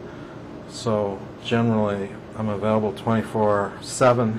I can take phone calls, take requests, try to talk you through it, give you my reaction. I can give you both a legal reaction and also a practical reaction, because as I say, I've done this as a selectman myself. So I would encourage, for selectmen, there's a little different role on that. I've been chatting with you for the last 2 weeks. I've taken advantage of this RFD process to throw legal questions to the 4 firms that are coming in. So kind of apologize for that, taking advantage of free legal services. But would you be able to, can I put you on the hot seat, and would you be able to speak for a minute on some of the issues we've chatted about? And number one is, we have an issue coming up where the Board of Selectmen and the Conservation Committee are defendants in a lawsuit where there's a dog park on conservation land. And the question is, will the Board of Selectmen exercise authority that they think they have, might not, who knows, until it appears before a judge, in order to compromise the litigation and say, I tell you what, abutters, we'll close down the dog park if you drop all your lawsuits. And or there's authority in the Town Manager Act that says the town manager controls certain properties except for such and such a land. One of those exceptions is not conservation land. So do you have any just views on that you could share? Yes, we took a look at the Town Manager Act. Your Town Manager Act does contain a provision that authorizes central control of litigation. You have the power through the town manager to settle and compromise litigation. There aren't any limits on that. That works legally so that he can compromise litigation for all town agencies. So that gives you authority to dispose of that issue. On the issue of who has jurisdiction over the Concom property, it was Concom property. We looked at the Town Manager Act and the provision there that authorizes the town manager to manage those properties. We don't think that the Town Manager Act has the effect of transferring jurisdiction and control of the Concom land to the Board of Selectmen, because it would have required there's a whole process that has to be followed, but under Article 97 of the Constitution, you need to have a 2/3 roll call vote of the legislature and so on. So there was a whole set of procedural steps that weren't taken to transfer that land. So I know I may be stepping on different people's views of what you're going to do about the problem. I'm only answering a legal question. I should have preference for myself. My thought on who we take doesn't hinge upon your answer. I really would like to know your views on it. So that's very helpful. Thank you. So yes, on the close it down on the ability to compromise. No one, just the straight. Does the town manager manage the property? Is your view? Correct. I believe it's still under the Conservation Commission's jurisdiction with the town manager, to the extent there's not conflict. Right. The other question I asked you about is I think I asked you, with so many law firms, did we talk about the reservoir, the dam? So essentially, the way I'm looking at it is we have this reservoir, and we're likely, we're going to go to town meeting, and town meeting will decide whether or not they're going to accept this gift. And basically, the dam would be fixed in a certain way that would make the town happy. It would keep the water at a certain level. So I was just querying, well, could our Conservation Commission, are they empowered, or arguably are they empowered, to order the folks who own the dam to fix it in such a way that it keeps the water level high enough? And I think that the dam owners are currently under state order to fix the dam. So any view on that? Or yes, our view was that the dam the water behind the dam was jurisdictional to the Conservation Commission, and therefore the answer to your question is yes. They could issue an order of conditions that would set the height of that water. Okay. Can I rebuttal? Oh, sure. Now, if the dam cannot hold the water that they want to have at a certain level, are you saying that you can order the company that owns the dam to fix the dam to maintain that level? Yes, because if you allow an alteration of the pond by letting the dam deteriorate, and that changes the wetlands, that is jurisdictional to the Conservation Commission. So they can issue an order requiring that body of water not be altered. One more question, then just a couple of comments about other issues that are arguably more important. Just for grins, I was thinking about, there's a, I think it's defunct, former block store in a strip mall, so to speak. Have you any experience with eminent domain where the town could say, you know something, we want to take that over by eminent domain such that we can use it and get, better, some commercial activity there, under that, it's a Kilo case. Is that something that's like, you're kidding me, that would be so ridiculously hard, you don't want to go there? Or, sure, I've done that 10 times. But let me spring off that question. There is now pending in the legislature a bill that's going to take that power away from you. Yep. And the MMA is asking every Board of Selectmen to weigh in on this and be heard by your legislators. We think the legislation goes way too far in a number of respects. One is it takes that power away from you. Mm-hmm. The other is that if you don't use it within a period of 5 years, you have to give it back at the price you took it 5 years before. Which means if you have spent that 5 years trying to get permits or trying to find some use for it or to build something, let's say you take it for a school and you can't get the school building assistance group to make a decision as to how much money to give you. 5 years goes by, you got to give it back for what you paid for. Then when you get all your permits, then you have to take it again now at a new and higher price. I mean, it's a nightmare. So the MMA's position on your behalf is to oppose that legislation, mm-hmm. keep things the way they are now. We have projects for towns, like for example on Nantucket, we are trying to acquire the beach. And as part of acquiring the beach for public purposes, that is the waterfront,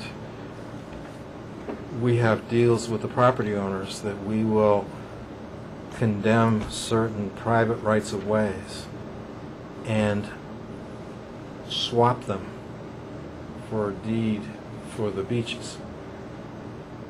That would all be killed by this legislation, because you could not, under this legislation, take these ancient ways, shut them down, and deed them out to private parties. The whole purpose of this legislation is to prevent the acquisition and then the deeding out. You have to use it.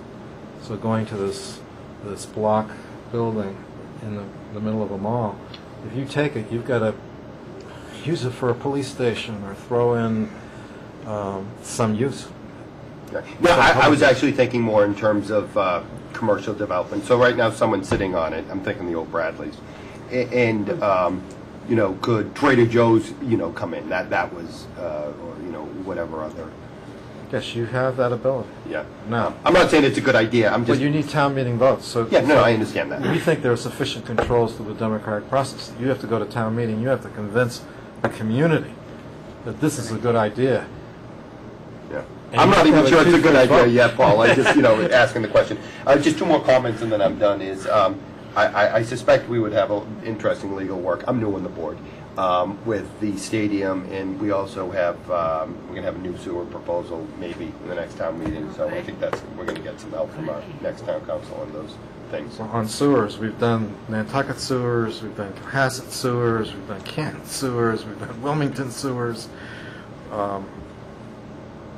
Randolph sewers are there, but they need I&I work, so we've been helping them on the I&I piece of it.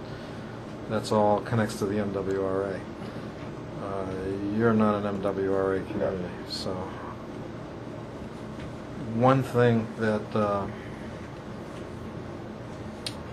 if you're not an MWRA community, you probably have an intermunicipal agreement with other communities in the regional system, and we've developed a process by which those regional agreements can be used to offset some of the adverse legal requirements that are imposed on communities to allow unfettered hookups absorbing all available capacity.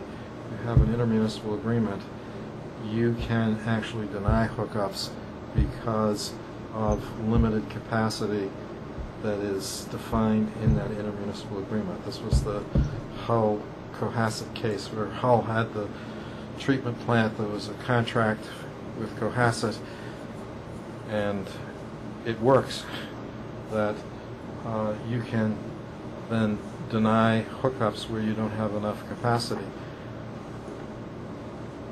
There is very uncertain law where you don't have intermunicipal agreements as to whether, well, this, Chapter 83 says that you shall hook up people. It's a case that says if it's going to cause an immediate overflow, you don't have to. The intermunicipal agreements gives you a much better legal framework. Thank you. Jim? Be careful what you ask for. This board had the debate last week whether we would do 20-minute interviews or 30-minute interviews. So you have to be careful when you apply for town council. We have spent hours and hours with lawyers at this table, on television and after television. Asking these questions? We could interview this team of lawyers for hours, I believe, and I am thankful that you've come in. We have other appointments scheduled. I think I have an understanding of what it is your firm offers. Fundamental question on your proposed fee structure, counsel. The $54,000 retainer, is that a negotiable item, or is that, this is it, I've analyzed your town, I know what their needs are, $54,000 is the bottom line? I have analyzed your town. That's the number that you should be using. It fits within your budget and so on. But I'm always willing to listen. And the $54,000 is your garden variety town council representation, where you would be the point man, and then depending on the question, you would distribute it. Yes, but I would be at your meetings if needed, at town meetings, prepare the warrants, all that kind of stuff. The $180 an hour rate is additional funds in the event that we were to engage in litigation or hire one of your lawyers to go to court for us. Yes. And what does it mean, no travel time? You don't charge us from driving from home to here for the meeting? No. Even if we were involved in a lawsuit? No. Just asking the question. I really could go on for hours, Mark, but I know that we're find bad it enough. They know that. I find this very interesting and scary.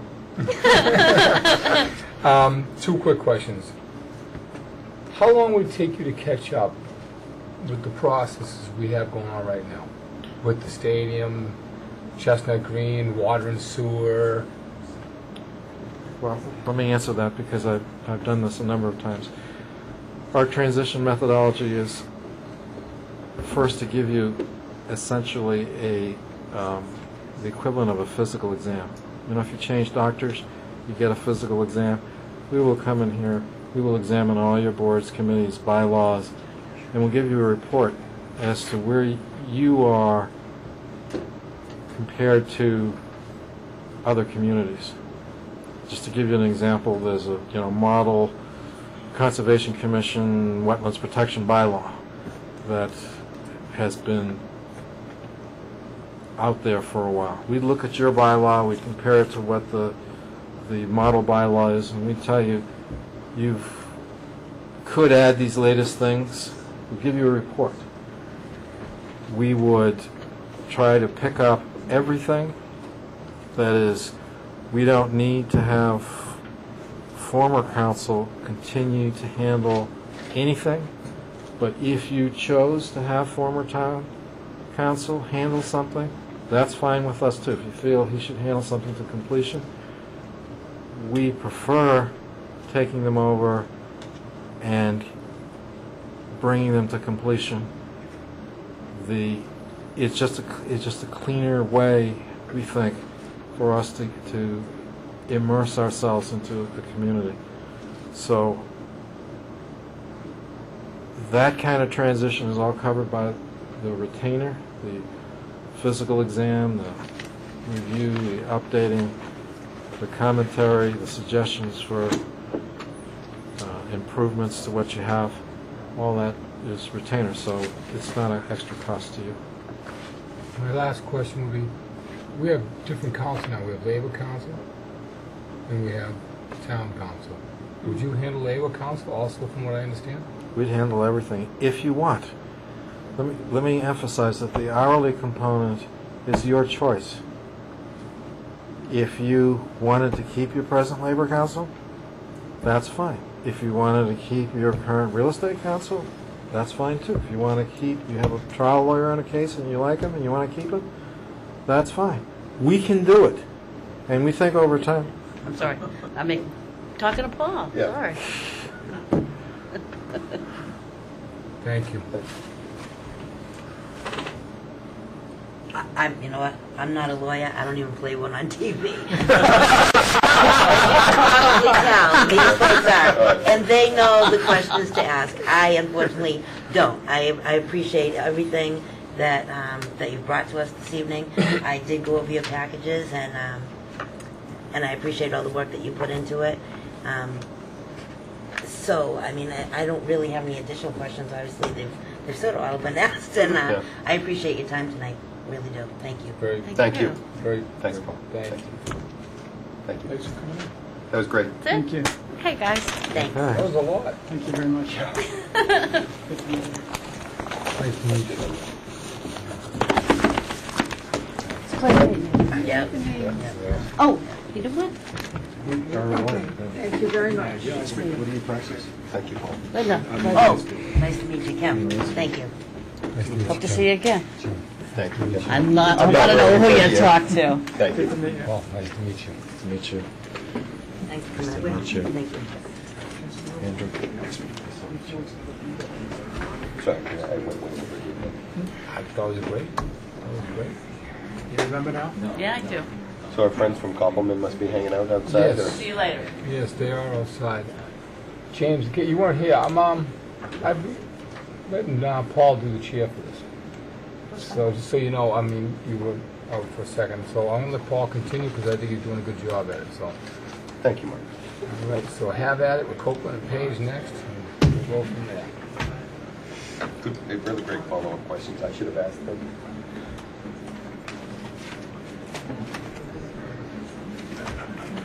Honestly, during this mock trial, during mock trial in law school, I hated. I think the guy questioning me was a cop. He was tough. Hi. I want you to come on up front.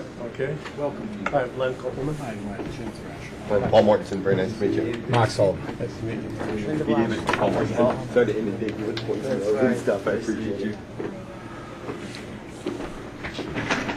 Mark Sullivan. Hi, Mark. Nice to meet you. David Deniski. Nice to meet you, David. David Deniski. Len, do you remember Paul as a classmate at Harvard? No. Oh, okay, all right. No, I don't. You were classmates. You. Well, You remember the good students, probably. you can ask him what year he graduated? No, I'm not going to. Boy. Thank you for coming in. I appreciate it. So I figured we could start if you want to just chat about your law firm and why you might want to be town council of Foxboro. That'd be helpful. And then after that, I'll chime in with some questions and we'll go from there. Okay, fair enough. I think maybe I'll tell you a little bit about what differentiates us from other firms. It's a philosophy, and our philosophy is that we care about our cities and towns, and therefore it's over 98% of our practice. In other words, we don't take any private practice. This is basically representing municipalities. And that's a very important factor, because I came from a firm that did some nonprofit work, but that took a back seat because it was a discounted rate to the regular clients. And secondly, what I wanted to see us do was to develop a practice where we could protect the cities and towns. To give you an example, my very first case for an appellate tax board, alcoholic beverage control issue was in the town of Stoughton. So I go up to the ABCC, Alcoholic Beverage Control Commission, and the hearing officer said, hey, how you doing? I was talking to the other lawyer, and they're talking about their kids and everything. And he said, who are you?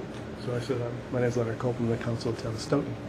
Oh, okay, well, you sit over here.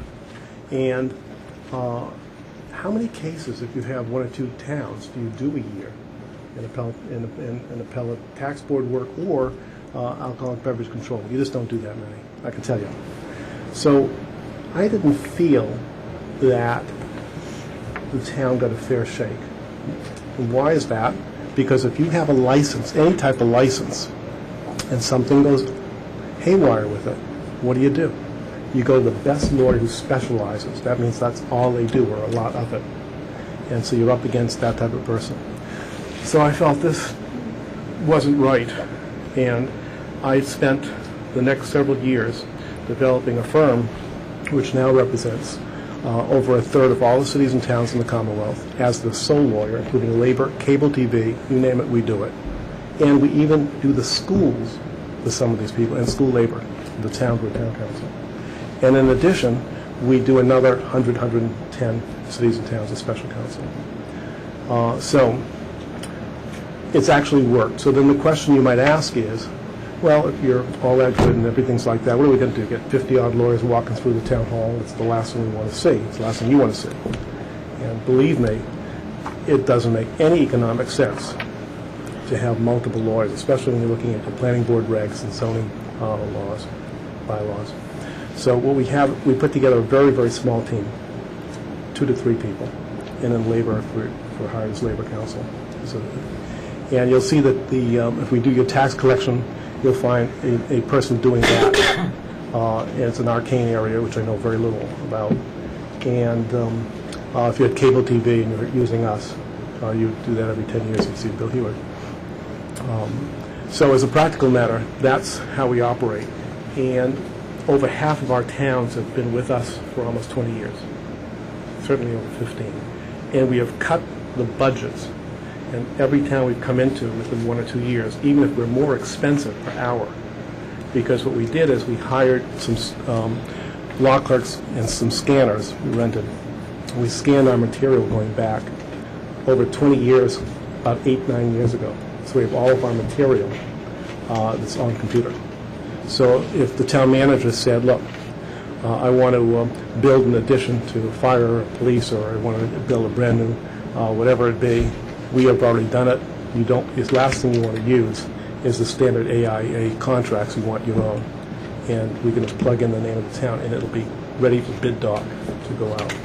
So the economies of scale are enormous, and the quality is there's no one else that can do what we do. So what we figure is, what we want to do is to be accurate, very timely, so you get things when you want it. It's no good to have advice that it's passé, or you're done with it, or solved itself. You didn't need a lawyer in the first place. And thirdly, it's very cost effective. So that much I can promise you. And you might say, if I could add another moment, well, how do we know that you're not just putting it on because you want the account? And the answer is, I saw what your budget is, and we'll guarantee we'll do it for the budget or lower. And I believe we can do it for lower, so not to exceed. So my own sense is that I know we can do it.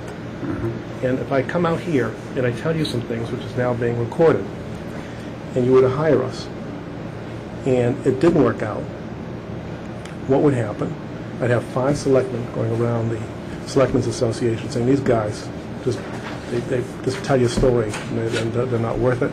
I get the manager going around the managers group, and the deck of cards would come down on us. I will say to everyone here that one of the folks I chatted with said, Lenny's always available, and he's good because he's looking out for your pocketbook, because he'll say, go to the Ethics Commission, you can get the answer for free. Yep. So, I kind of like that. I like free. Well, it's even better. I tell Right. people, and I'll tell you why it's better. It's a real, yeah. Because if you come to me, you think you're coming to me in confidence. It says you can come in confidence. I'm required to send the state ethics a letter. They have 30 days. It's not good for 30 days. And I must send a copy to the town clerk. You tell me if that's private. It ain't. So what I'm saying is that by going to state ethics, you get an opinion that's worth immediately, and it does the trick. Smile. But as a practical matter, I help people to articulate what it is they're doing, so they can deal with state ethics. And if state ethics gives them a bum opinion, I know about it and I can deal with them. Got it. And David, you would be our point of contact? Yes. Coming to our town meetings? Okay. Yes. And David, by the way, is very successful. He's one of the very few lawyers in the office that can do just about everything. Okay, nice. And I want to Very make good. short words. Okay. I'll compensate him after the meeting's over. I put some folks on the hot seat earlier group about different issues. Would that be okay if I? Sure. Yeah, and what I forgot to say to them before I started, the answers are what they are, and I assume that you guys just call balls and strikes as you see them, that sort of thing. So I talked to you a bit about, we have a dog park that's on conservation land, Right. and the Board of Selectmen may or may not try to close it down pursuant to either one of 2 sections in the Town Manager Act. One section talks about the town manager having the ability to manage all land except, and conservation land isn't one of the accepted pieces. And the other section talks about the town manager in consultation with the Board of Selectmen can settle litigation. And just curious if you would could share your view on those parts of the Town Manager Act. I'm presuming that the other members of the board are familiar with what I understand to be a Unfortunately, general we issue, are. and that is essentially a jurisdiction. Who has custody and control over this piece of property? I'll say at the outset that I'll speak somewhat generally because that's fair. this is a public forum. It's a matter that's under litigation. I don't want to say anything that would be harmful to the town in any way. The issue, I think, is broader than just the question of the manner by which the town acquired title to the property and the provisions of your relatively new Town Manager Act. We were involved in a case that was decided by the SJC in 2005 in the town of Hanson, which, somewhat similar to your situation, involved a dispute as to whether a piece of property that the town had acquired many, many years before, and for which there was a town meeting vote saying, let's make this conservation land under the jurisdiction of the Conservation Commission, but for which there was only the town meeting vote, was determined not to have been so placed in the Commission's custody. And the reason that the court rested its opinion on was the fact that it involved real estate. And there is a primary purpose in Massachusetts and basically any state where you record titles to land. And the concern of the court was someone who's looking at a piece of property, interested in it, and wants to know whether any encumbrances or anything that affects that land should be able to do so by going to the Registry of Deeds. So the court said that it was not effective for the town to have simply taken a vote to transfer or place custody. Really, the vote was to accept a deed, and they didn't do anything subsequent to that. So They never recorded the deed? there was no deed recorded. So this sort of threw a wrench in what had been fairly accepted practice for a number of years about dealing with custody of land. There are a number of statutes. One of the things, and I've thought about your question since you first posed it, and there are sort of some possible hybrid type things that could be done. possibly with a town meeting vote, possibly recording another document. I won't really say any more than that because I think that would perhaps go beyond where we need to go. But you do have an issue where you're dealing with essentially the stability of titles to land and who has custody, and can John Q. Public or anyone who may be interested in a piece of property know what needs to be known about whether that property is free of any encumbrance or any kind of lien by going to the Registry of Deeds. And if you were to say that a piece of property and its custody is affected by something that's not recorded, that's where the clash comes. Okay. So that would also, not only under the town manager manages the land, but also under the same answer for the settlement authority? Well, litigation is a different question, I think, and I don't believe I know enough about this litigation. Fair point, because I, just asking for, because I can. The other one that I was interested in, and I posed it to you very belatedly, so I don't even know if you got a chance to read my I did look at it. Email, and I apologize for putting you on the hot spot again, but why not? Which is wondering about the Conservation Commission's authority to make a dam owner who's under state mandate to fix the dam, fix it in such a way that keeps a water level sufficiently high enough that would make us happy. This is a piece of this reservoir is polluted by both phosphates and cadmium. And that would be a positive good in town, that we could, keep that water level high, but again, it would require the dam to be fixed. And if they were able to do so, had the power to do so, great. Maybe that'd be an interesting information point for town meeting to decide whether or not to accept it as a gift. Any view on that, or is that not?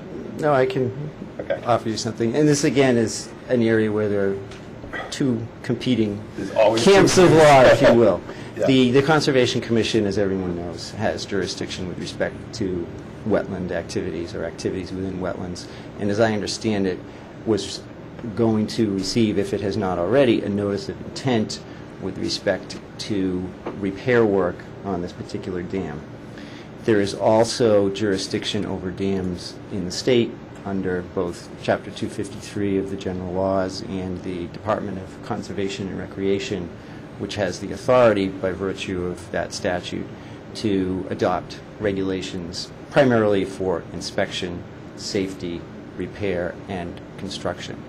So to the extent that the conditions that a Conservation Commission might oppose would not conflict with those that had been imposed by the state, you'll have lines of authority that are not intersecting.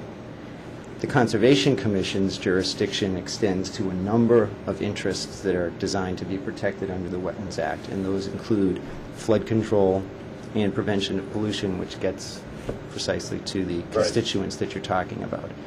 And in an order of conditions, the Commission is authorized by statute to impose conditions that will serve those interests. So again, to the extent that any conditions with respect to the height of the water level can be documented to be serving the interests that the Act is designed to protect, my view would be that the Commission would have the authority to do so. Again, maybe a whole broader range of facts. But as far as whenever I ask a lawyer an opinion, I don't think it's good unless it's in writing anyway, to be honest with you. So that's fair enough. The one here on the other hand. Just a few more questions. So we have a former Bradley sitting in a strip mall that's just, I think it's nothing in there. I don't think it's being used for anything. Empty, thank you. And do you have much experience with, could the town, if it chose to bite this off, take it over by eminent domain and then have Trader Joe's, or I can't think of some of the fancier grocery stores that I don't shop at, to come in and develop that such that, we have a broader tax base? And I'm thinking of the Kelo case in Connecticut. Is that something that why would you have to take it by eminent domain? I mean, why not just try to encourage them to come and buy it directly? Even better. That's why we're talking to you. But let's say that were not to work. I mean, is that something that's like, you got to be kidding? That's like, What would be maybe the if you're the municipal city of purpose, Boston. though, to take? Commercial development. So right now, the tax base on that's, I gotta believe, pretty darn low. Mm-hmm. And if you have a thriving business there, you put in an anchor store, you get more property tax. Is that like pie in the sky silliness, or? Well, you don't have a redevelopment authority, so. Yeah, I don't have the faintest notion of what you would need to have, so that's why I just thought I'd. One thing that we are very careful about when you're considering eminent domain, you see that we immediately suggested maybe there's a shorter, easier, less expensive option, and sometimes that's not anything that's going to be unique to what resides in our brains, and you certainly could think of it on your own. But the complication with eminent domain is that you really need to do your homework up front and consider the spectrum of issues that can be raised. Because if someone is unhappy with the amount of damages that you determine the owner is entitled to, these are essentially investments, and they will wait until the end of the 3-year statute of limitations period to challenge the taking. Mm-hmm. And they're entitled, if they win, saying that what you offered me is less than the value of my property, to get interest on their award. And the interest that is applicable under the statute is substantially more than anyone's going to get by taking your money to a bank. And the litigation can drag on. You can I guess a lot of question would be. There's wetlands behind there, isn't it?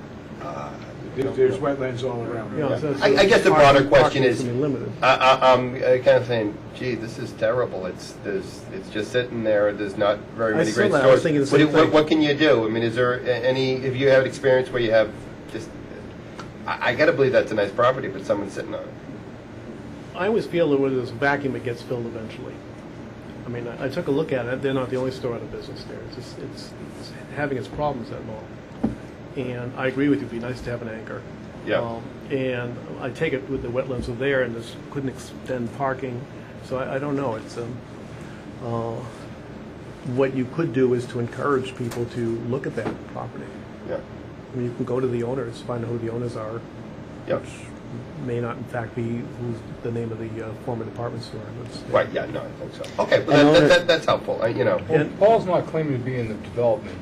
Yeah, no, Or the town. He's just trying to ask a hypothetical. Yeah, no, they're good questions. Yeah, I drove by it and say, gee, what, why? Why is there? An owner may not want to talk to you, but may be perfectly willing to talk to another party that you may be able to arrange. Yeah. And I just dreamt this up, so I haven't talked to anyone about it except you folks. Last question from me, and then these guys can ask, is what are your views on, we have a lot of work up at Route 1. Do you have any views on what kind of issues the town should be thinking of, or what you could offer us in terms of Patriot Place and Gillette, The mall et cetera? and issues like that. Yeah. Well, the what's the name of the one in Berlin you just mentioned? Solomon Pond. Solomon Pond. I don't know if you've been out there. It's in Berlin and Sterling, Massachusetts. It's the largest one in the middle part of the state. We represented the planning board in Berlin as special counsel, and we did a phenomenal job with them. And if you call them, they'll tell you about all the goodies we got them. So we know how to deal with large developers and to get the maximum for the community. Okay. The good news is it'll give you a nice commercial base. Right. Hopefully they won't be big water users if water's a problem for you. And secondly, it'll help your you won't have the school issue. Right. And that's a situation where attention to detail and the fact that we've had experience in doing these kinds of things before benefits this town or any town for whom we would work. Because where a developer knows that he's putting in his pound of flesh, they're going to be extremely attentive. They're typically going to have a legal team, and you want a legal team as well. And you don't want to be in a situation where the developer can say, oh, you missed this point, you missed this deadline, you were supposed to tell us by such and such a date what were the things that we needed to do, you didn't, so now you've breached. We'll keep going with the rest, but you've lost this portion of the bargain. It's very important to document things and focus on the details. That's helpful. Thank you. That's all I have, Jim. As it gets later, I make fewer jokes, so it's not personal. If you weren't here earlier, I tried to be funny. I'm not trying to be funny anymore. Just first, I just wanted to talk about your proposed fee arrangement. It's a $38,000 retainer. Is that supposed to be funny? I didn't write it. This came from. I know, I'm just kidding. No, it wasn't. You were funnier than I was. I had a question mark next to it. Yes, right. Do you offer a retainer plus, or what kind of? Here's my view on it. Please. And that's why I said that we would do it for the entire amount or the lower of time charges. The problem, and I'll do it any way you want, I'll do it, because I know we can do it. The problem we have is, whenever you have a retainer, then the implication is to all the department heads, oh, it doesn't cost anything, ask town council. And you're going to get a lot of what-if questions, and you're going to open up Pandora's box. And then you're going to have people afraid to do anything without checking with council. My philosophy of using lawyers is that there's actually two philosophies. One is the business person says, I'm not going to do anything without checking my lawyer first. And the other is, I'm going to do what I need to do, and my lawyer will clean up after me. They're both reasonably viable, and you have to know when to use which. For instance, if you had a liquor license hearing, and it's a first offense, I mean, most people won't know if you ask most of the town councils, what can you do, at least in most? They won't know. It's 0 to 6 days, first offense. But anyway, what happens is you don't need to have a lawyer present for those hearings. You can, but you don't need it. But if you're going to revoke a license, you've got to have the lawyer there to do it. So I mean, anything that's it's not a de novo, you know, the ABCC go right back and try it out. They're de novo. So my sense is what we want to do if we became town council, which we really hope we can become town council, is we run a lot of training programs, sexual harassment prevention programs. They're very important to run because that's we can get some very big exposure. There's no limit up with the MCAD. We have all-town memoranda, which really do work. They're very helpful. We come out with several of those. I don't know if you've seen any. No, I want to just interrupt you. I asked town manager last week to have your firm present some samples of your work, and I appreciate that. No, I did read through them, and they were very comprehensive. Yeah. Yes. So what happens is that what we want to do is we would like to work on an hourly basis. We'll give you the upside, but we want to have the lower of, because it allows us to try to use to rein in the things that aren't important. When you have a manager, it works well because the manager is the gatekeeper or whoever you want to assign if you want to sign out, but we would copy the manager in everything. And then in our office, David would be doing most of the work, but giving out some and making sure it got done right, timely, and reviewing the bills and making sure they're right. And I'm always there for you. You never have to worry. Yeah, I was told that. Okay. So what happens is that we work hard to keep the costs down, and they work. But I have seen it in other towns where it becomes an unholy mess. So the last thing you want to do is... Appreciate your candor. Thank you. Paul? But we'll do whatever you want. Thanks. Linda? Mark? If you have a polluted piece of property in your town, the family's moved on, the tax lien is on it right now is somewhere in the $700,000. There's homes around the property, and it's continually just a mess. People are now dumping there constantly because they keep getting in a different direction, and they're dumping it. It's dirty land. I mean, in other It's words, contaminated by, contaminated. it's federally contaminated. There's no value to the town because we're not collecting our tax base on it. Because we haven't collected, there's penalties of course, but nobody's collected. A developer comes into your town and says, I'll clean it up, but I'm not paying the taxes. How would you approach the situation? Not paying what, the back taxes? Yes. I'll clean it up Yeah. and develop it, but I'm not going to pay you back taxes. There are people who are out there looking for it. We get people who call us and ask us if we know of any. We don't get involved with those types of issues with the developer. I mean, it's only 2 towns. What would be your advice to the town is my question. What would you, I mean, you got a piece of property that's not going anywhere. Yeah. Well, I mean, if the town were to take it under the statute, you'd be exempt. They couldn't go after you, the DEP. But at the same time, what are you going to do with it? Well, the town doesn't want the property. You don't want it, but because it's the assessment to clean it up is somewhere around $2 million. I think you would. How much is the back taxes? $700,000. So you're telling me that somebody was willing to come in, clean it up, hypothetically. So I would, I don't know, Dave, sounds pretty good to me. One of I think there are a couple of options. One of them is a little more simple, and it may not initially be viable, but either state or federal brownfields type grant money. Another option might be a TIF agreement, where by being creative with what's the back taxes and what might be payable in the future, you could structure an arrangement where the net outcome to this hypothetical buyer is the same as the simple, I'll pay this, but I won't pay that. And that would be one of the things to explore. It is on the brown zone. Because we had a situation in one of our towns where there was a property similar to that, and there was an arrangement with third party and some grant funding to structure that kind of a deal. So that's where a little creativity, both on the legal side and perhaps beating the bushes on the grant side, may be an option. I take it the potentially responsible persons have no money. No, it's just sitting. Yeah. Since World War II, practically. Not doing you any good. This is a situation where one of the examples that we often try to use is someone asks you, can I do X? And there's a statute that is simple that everybody knows that says, no, you can't do X.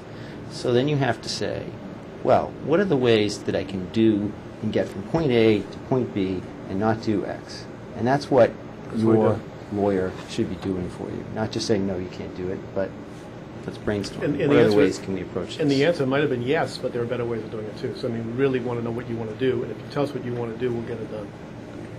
And it sounds like you're on the route to getting it done.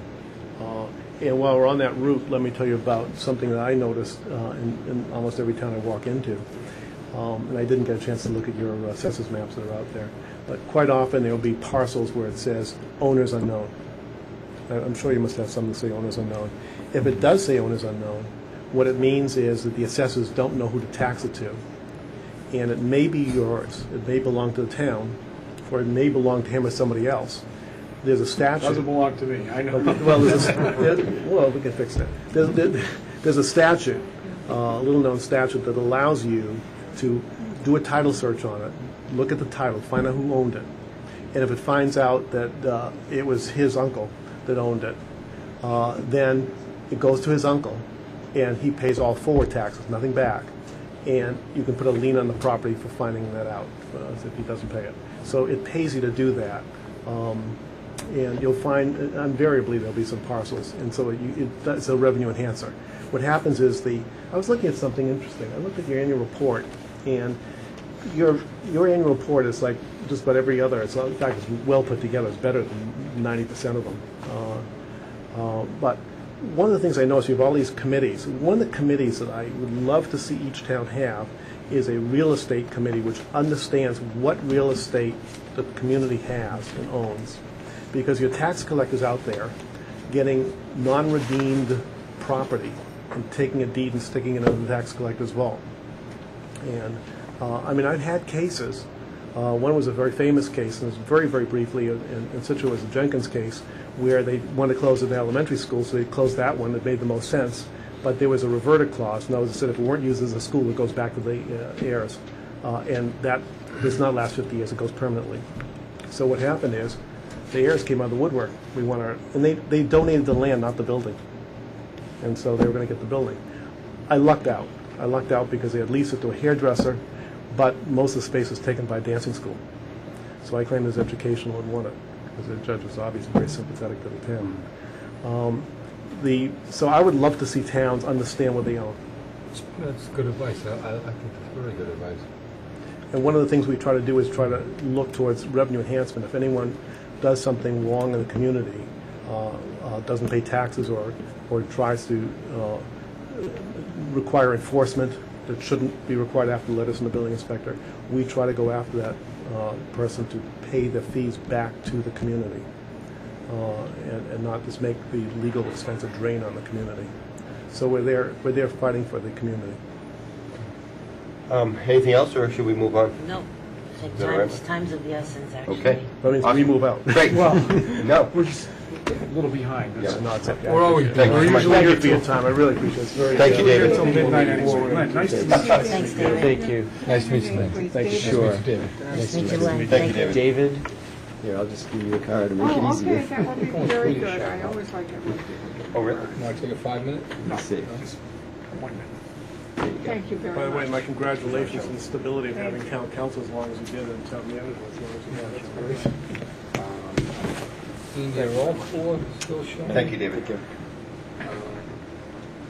Are all 4 showing? Are all Can't 4 do that. showing? No, Rachel, can't. I believe so. He was heard no from the looks.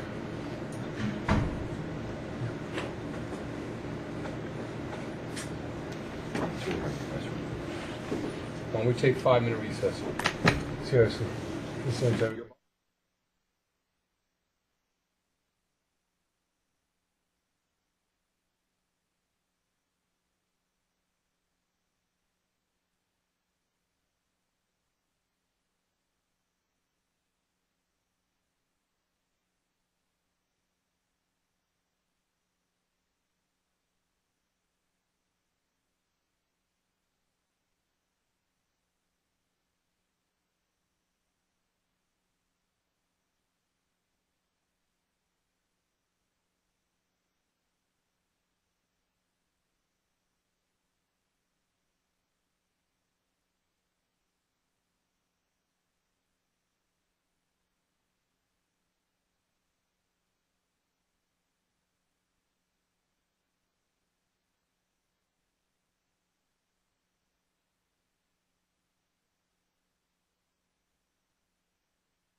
Welcome back. Paul, please. All right, very good. Why don't you come on up front? But I'm,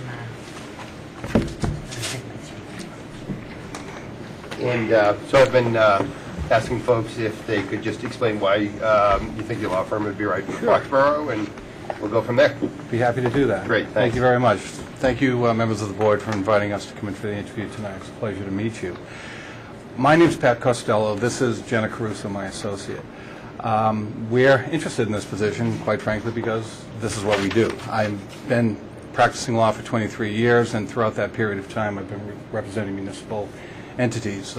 When I passed the bar exam in 1984, I was hired by the City Boston Corporation Council as an assistant corporation counsel. I stayed in that office for 5 years, during which point in time I had engaged in a number of different aspects of the office's law practice.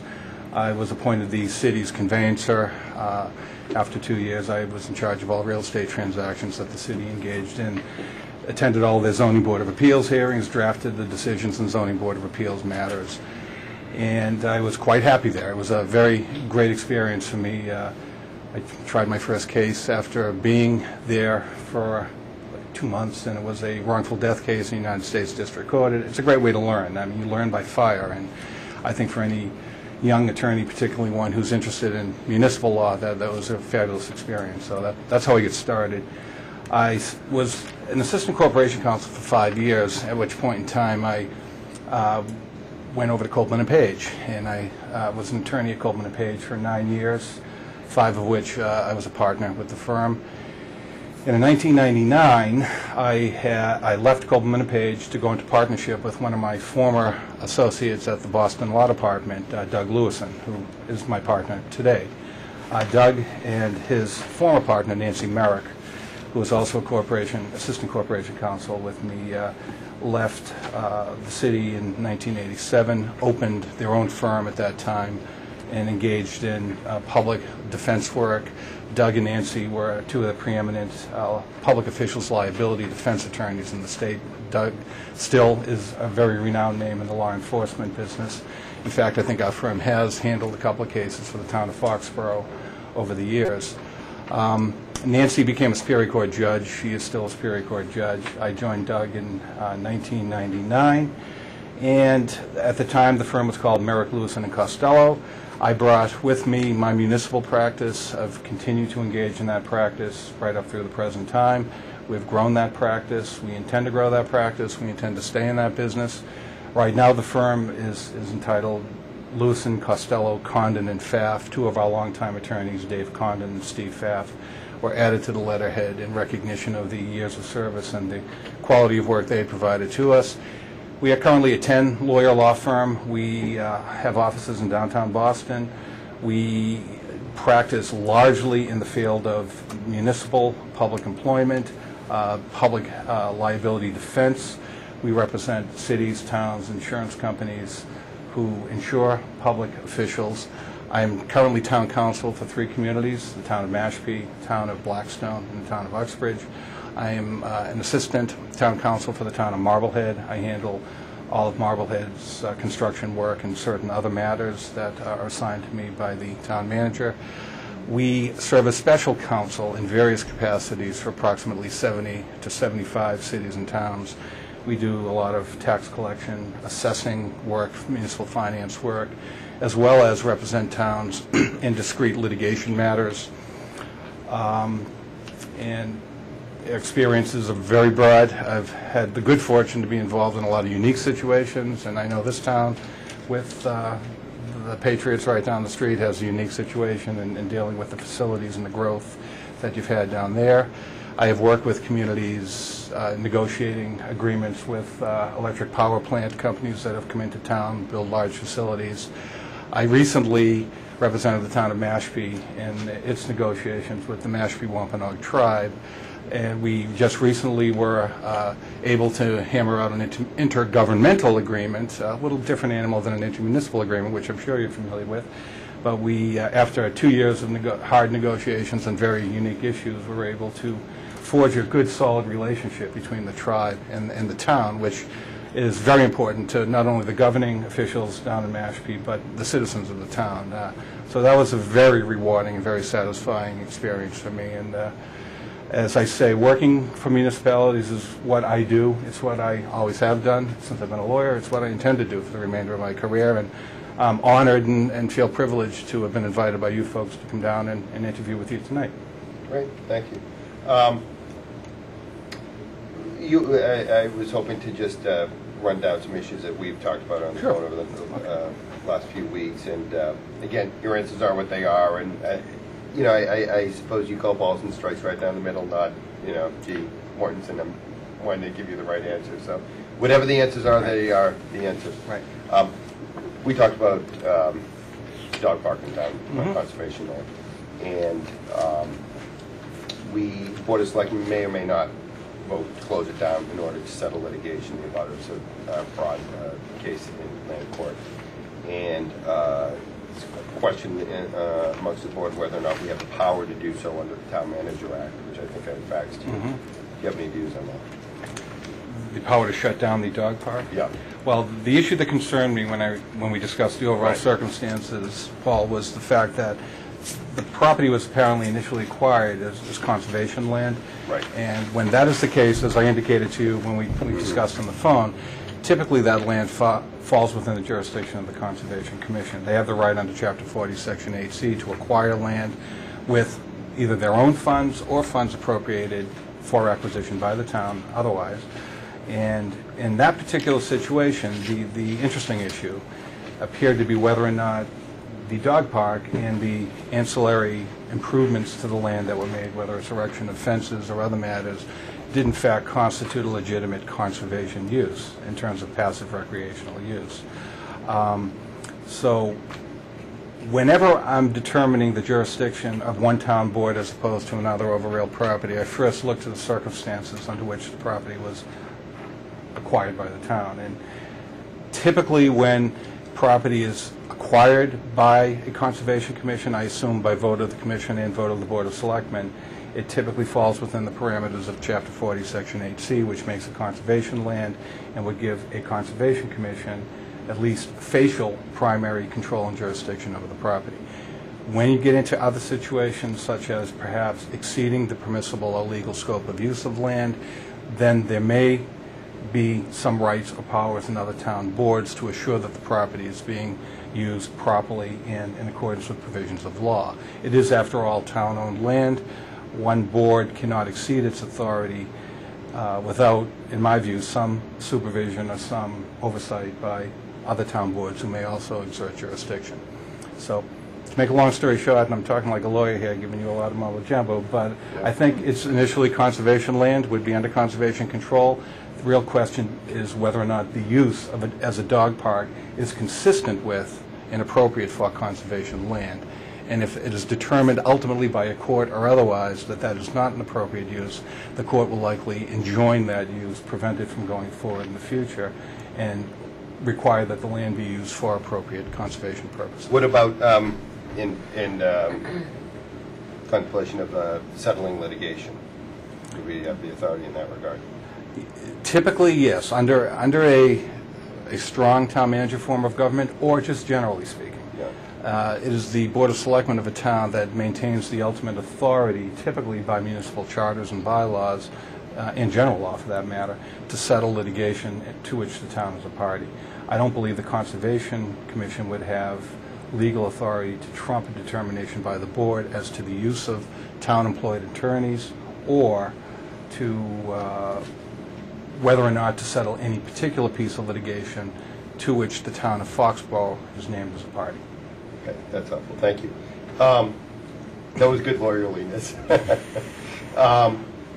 We have a, we just talked about this very briefly, and I'm not even sure if I sent you the wetland bylaws. We have a dam in town that the question is, can the Conservation Commission make them, is my question really, can the Conservation Commission make these folks who own a certain dam who are under state mandate to fix it to a level that there's a high enough amount of water in it that makes folks in Foxboro happy. And the reason why I would want it high enough is to prevent some cadmium in there, and that would make it better not to have the cadmium exposed. Any views on that? Yeah, that's an interesting question as well. As we discussed, typically it's authorities of the Commonwealth of Massachusetts that have ultimate authority over dam issues.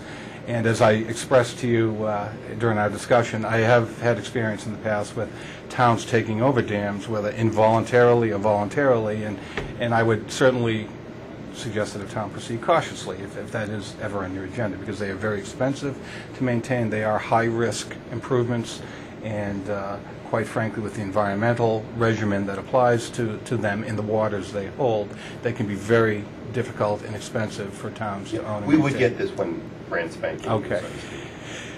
On your question of whether Concom can order certain water elevations to be maintained, my view is that since all of the land abutting a river, pond, reservoir, what have you, would typically fall within the jurisdiction of a Conservation Commission because it is land bordering wetlands, or could in fact be a wetland, I think that water levels would certainly be a relevant factor in terms of what impact there would be on vegetation or fauna that would exist within those protected areas.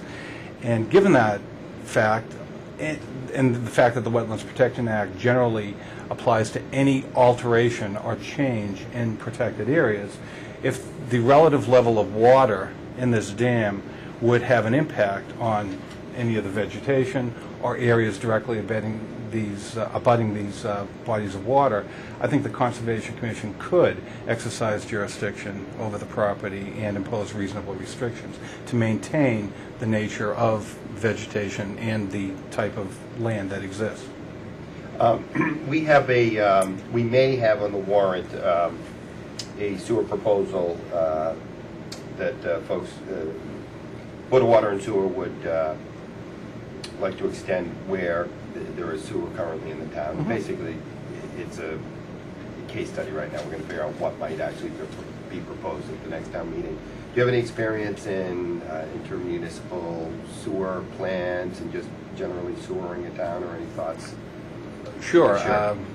Very frequently that issue comes up, obviously. In fact, one of the letters I had sent in as a writing sample addressed an issue of intermunicipal water supply situation where there was a question as to the legal authority of one town to provide water to another.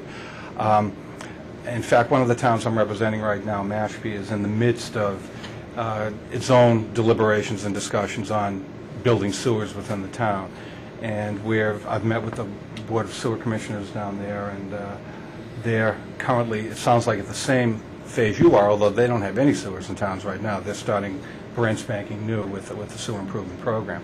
I have in the past worked on numerous sewer construction projects, everywhere from the very beginning planning phases to the actual construction of the sewers, betterments. I'm familiar with the whole process. We currently serve, I should add, as special counsel to the Boston Water and Sewer Commission, and we do advise the Commission on several discrete matters. But this is a huge undertaking, as you know, and it's a very costly undertaking for the town.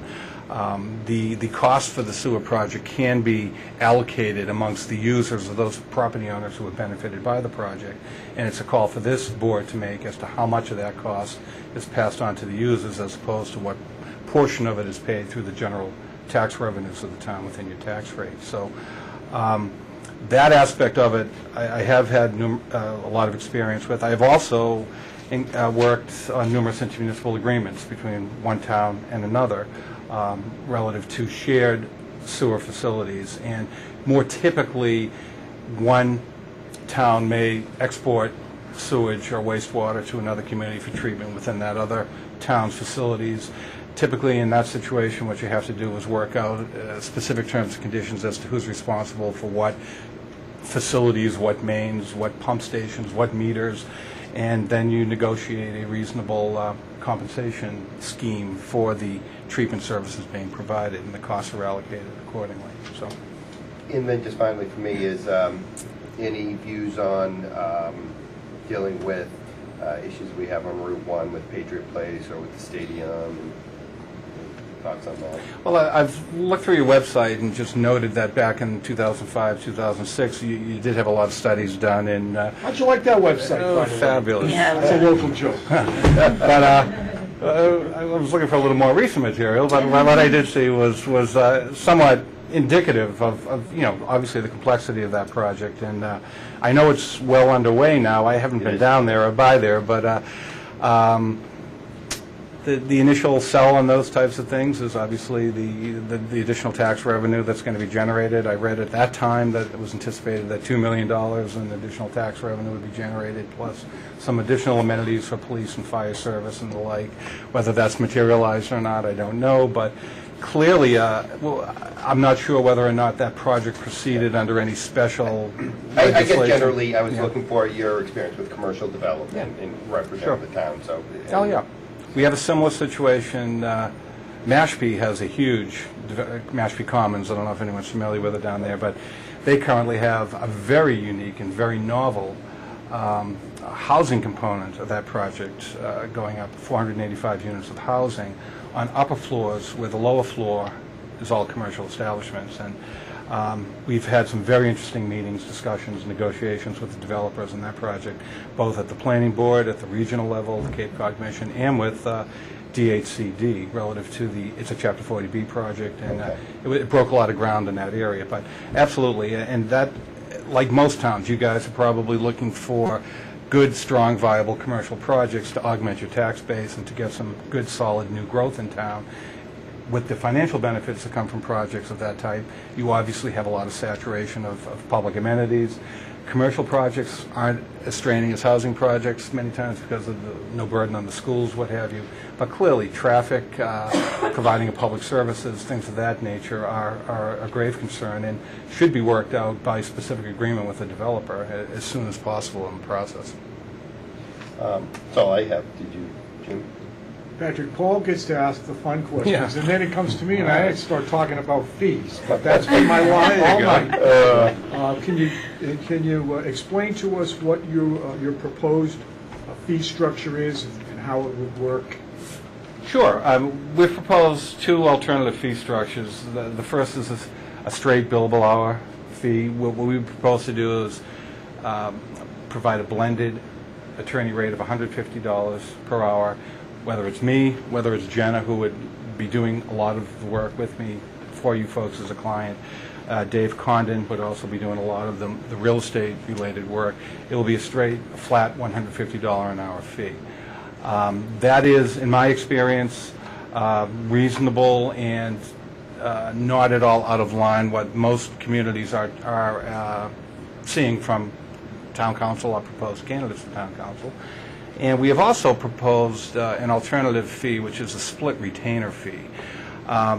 Being familiar with municipalities such as Foxboro, having worked in this business for 23 years, every year I have to add another year, I think I have a pretty good sense of what a town of this size, with this demographic makeup, this mix of commercial and residential property within town would require in terms of legal services. That being the case, I have proposed a partial retainer fee whereby general legal services, which would be those general legal services, attending meetings, attending town meeting, providing advice to authorized boards, commissions, town offices, the manager, the selectmen,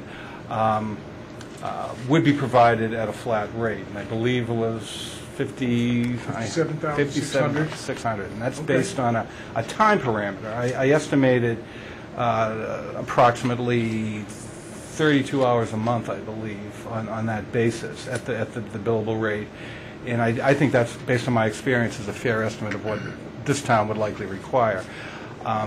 Obviously, in conjunction with that, what I strongly suggest, and I'm sure you probably do it already, is have some control in the use of town council generally, and Andy probably takes care of that, and that's a very important component of managing legal fees.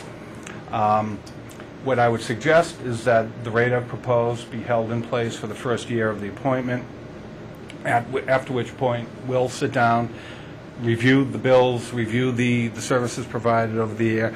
What I typically do in these retainer situations, and I do have them with another town that seems to work fairly well, is I'll send you a bill, an itemized bill each month for general legal services that has the actual time, cost, scope of work performed in it, and whatever that the actual amount is on the bill, and then down at the bottom it just says retainer, you know, $4,800 or whatever the figure is.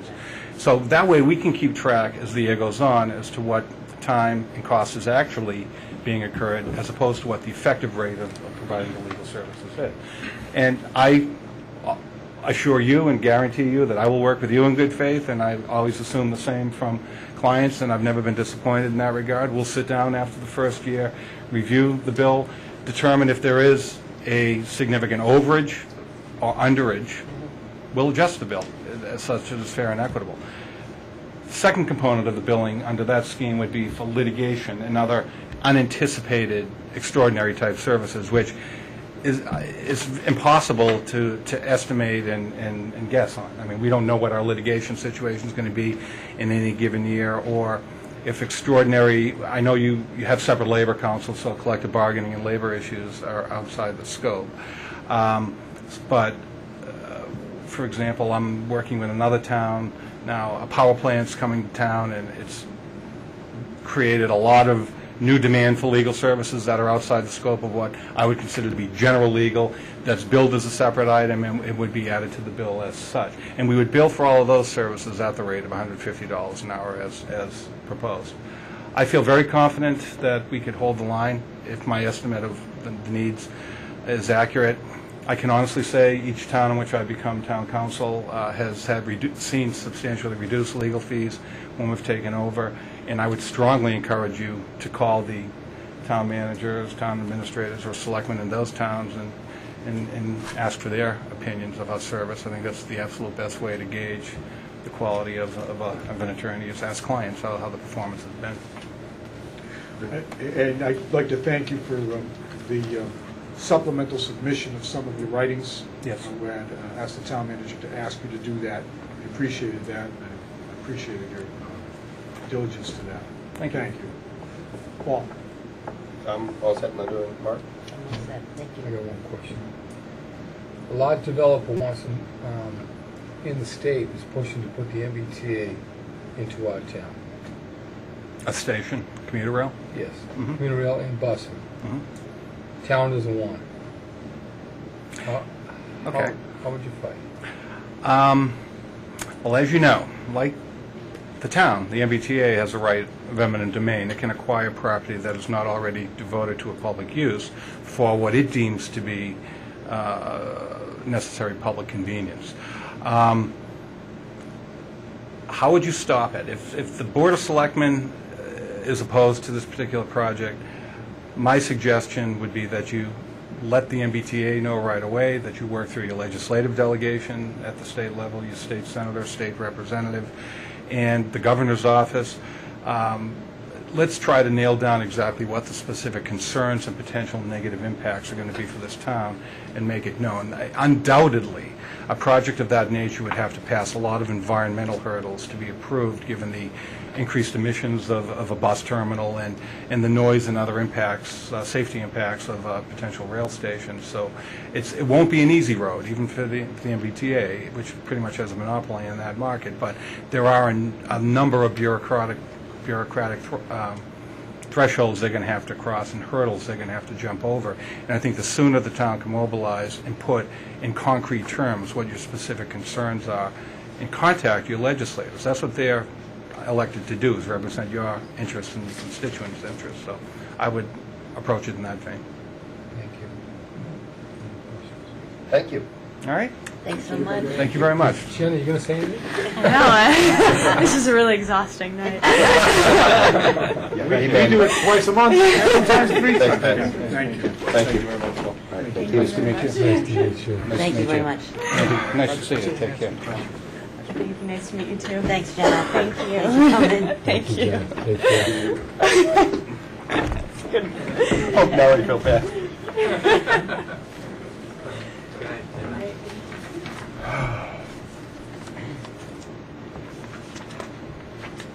Send in the next guy.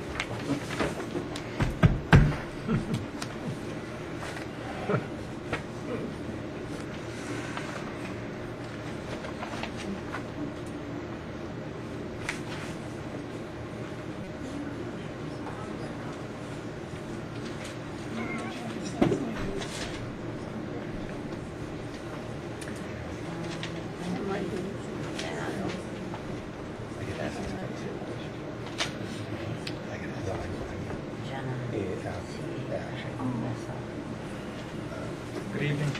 Hi. Hi. How are you? Nice to see you again, Tom.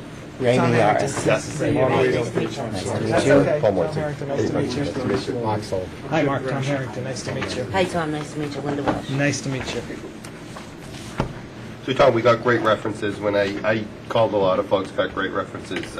The names you gave us and some of the law firms who I called. I said, you know, this Miaris and Harrington, and also got nice things to say that they said about you as well.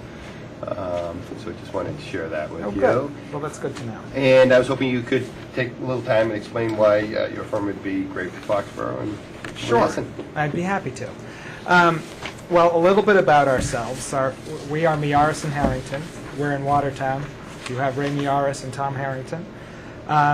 We're a law firm of 8, 2 partners and 6 associates. We have a website, miaris-harrington.com. I don't know if we can do a crawl or something, but so feel free technologically challenged to talk. Well, I hope you go to the website. You can get the bios on all the lawyers and see where we're from. So that's who we are. Philosophically, and what we do. We are a municipal law firm. We don't do wills and trusts. We don't do divorce. We don't do general litigation. We don't do criminal. We do municipal law.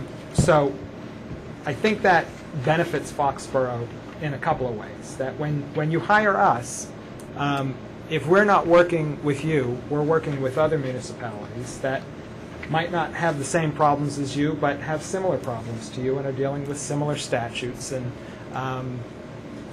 kind of contacts with the AG's office, contacts with the IG's office, or with the folks at DOR. We're dealing with them on a regular basis, and we can bring that to you. So, so this is what we do. And I think it's fair to say that we like what we do. We have a nice practice, and we have a good group of people working for us, and we enjoy what we do. While we figured out that we're not going to get rich early doing municipal law, we don't get to retire. Oh, wait a minute. Did we figure that out? Wait a second. We don't get to retire when we're 55, but we do get to work in a nice practice area, and part of that nice practice area is working with cities and towns. We enjoy this work in large part because we enjoy working with selectmen, we enjoy working with planning boards, conscoms, boards of health. You are unpaid officials. I know you take your job seriously, and we take helping you seriously, and it's a nice way to earn a living, and we enjoy it. So, as why I think we'd be a good fit for you is right now we have 4 other towns. We are town council in Sherburne, Stockbridge, Littleton, and Hopkinton, all within a similar range of Foxboro, particularly Hopkinton. You're very close in size. I think the reason, knock wood, that we get good evaluations is we maybe have a slightly different way of working with towns. And that is, we don't really see ourselves as legal encyclopedias. We think if you're calling up and saying, I need the answer to this question, and we send in the answer, and there's no more thought or discussion than that, you're not getting the best out of us. We have a lot more to bring to the table. What we want to know is why you're asking the question. And to go even further, we want to know what you want to do. What are you trying to accomplish? And if we know what you're trying to accomplish, oftentimes the answer isn't, what does Chapter 41, Section 81 mean? It's, okay, this is what you want to accomplish. Let's see if we can figure out a way for you to accomplish that. It might not have anything to do with that statute. It might be a statute higher up or lower down, or a different set of regulations. But we want to be part of the team in that we want to help you get to where you're going. And I think that's both beneficial to the town and delivers the town a higher quality service. I think it also can be cost effective in that when we know what's going on, And when we're working with you to solve problems, we can also issue spot for you and, point out some traps. As an example, assume there's a tricky special permit case before the planning board. We know it's going to end up in litigation because there's big opposition and there's big pro in favor of the project. So we need to be careful. So in that instance,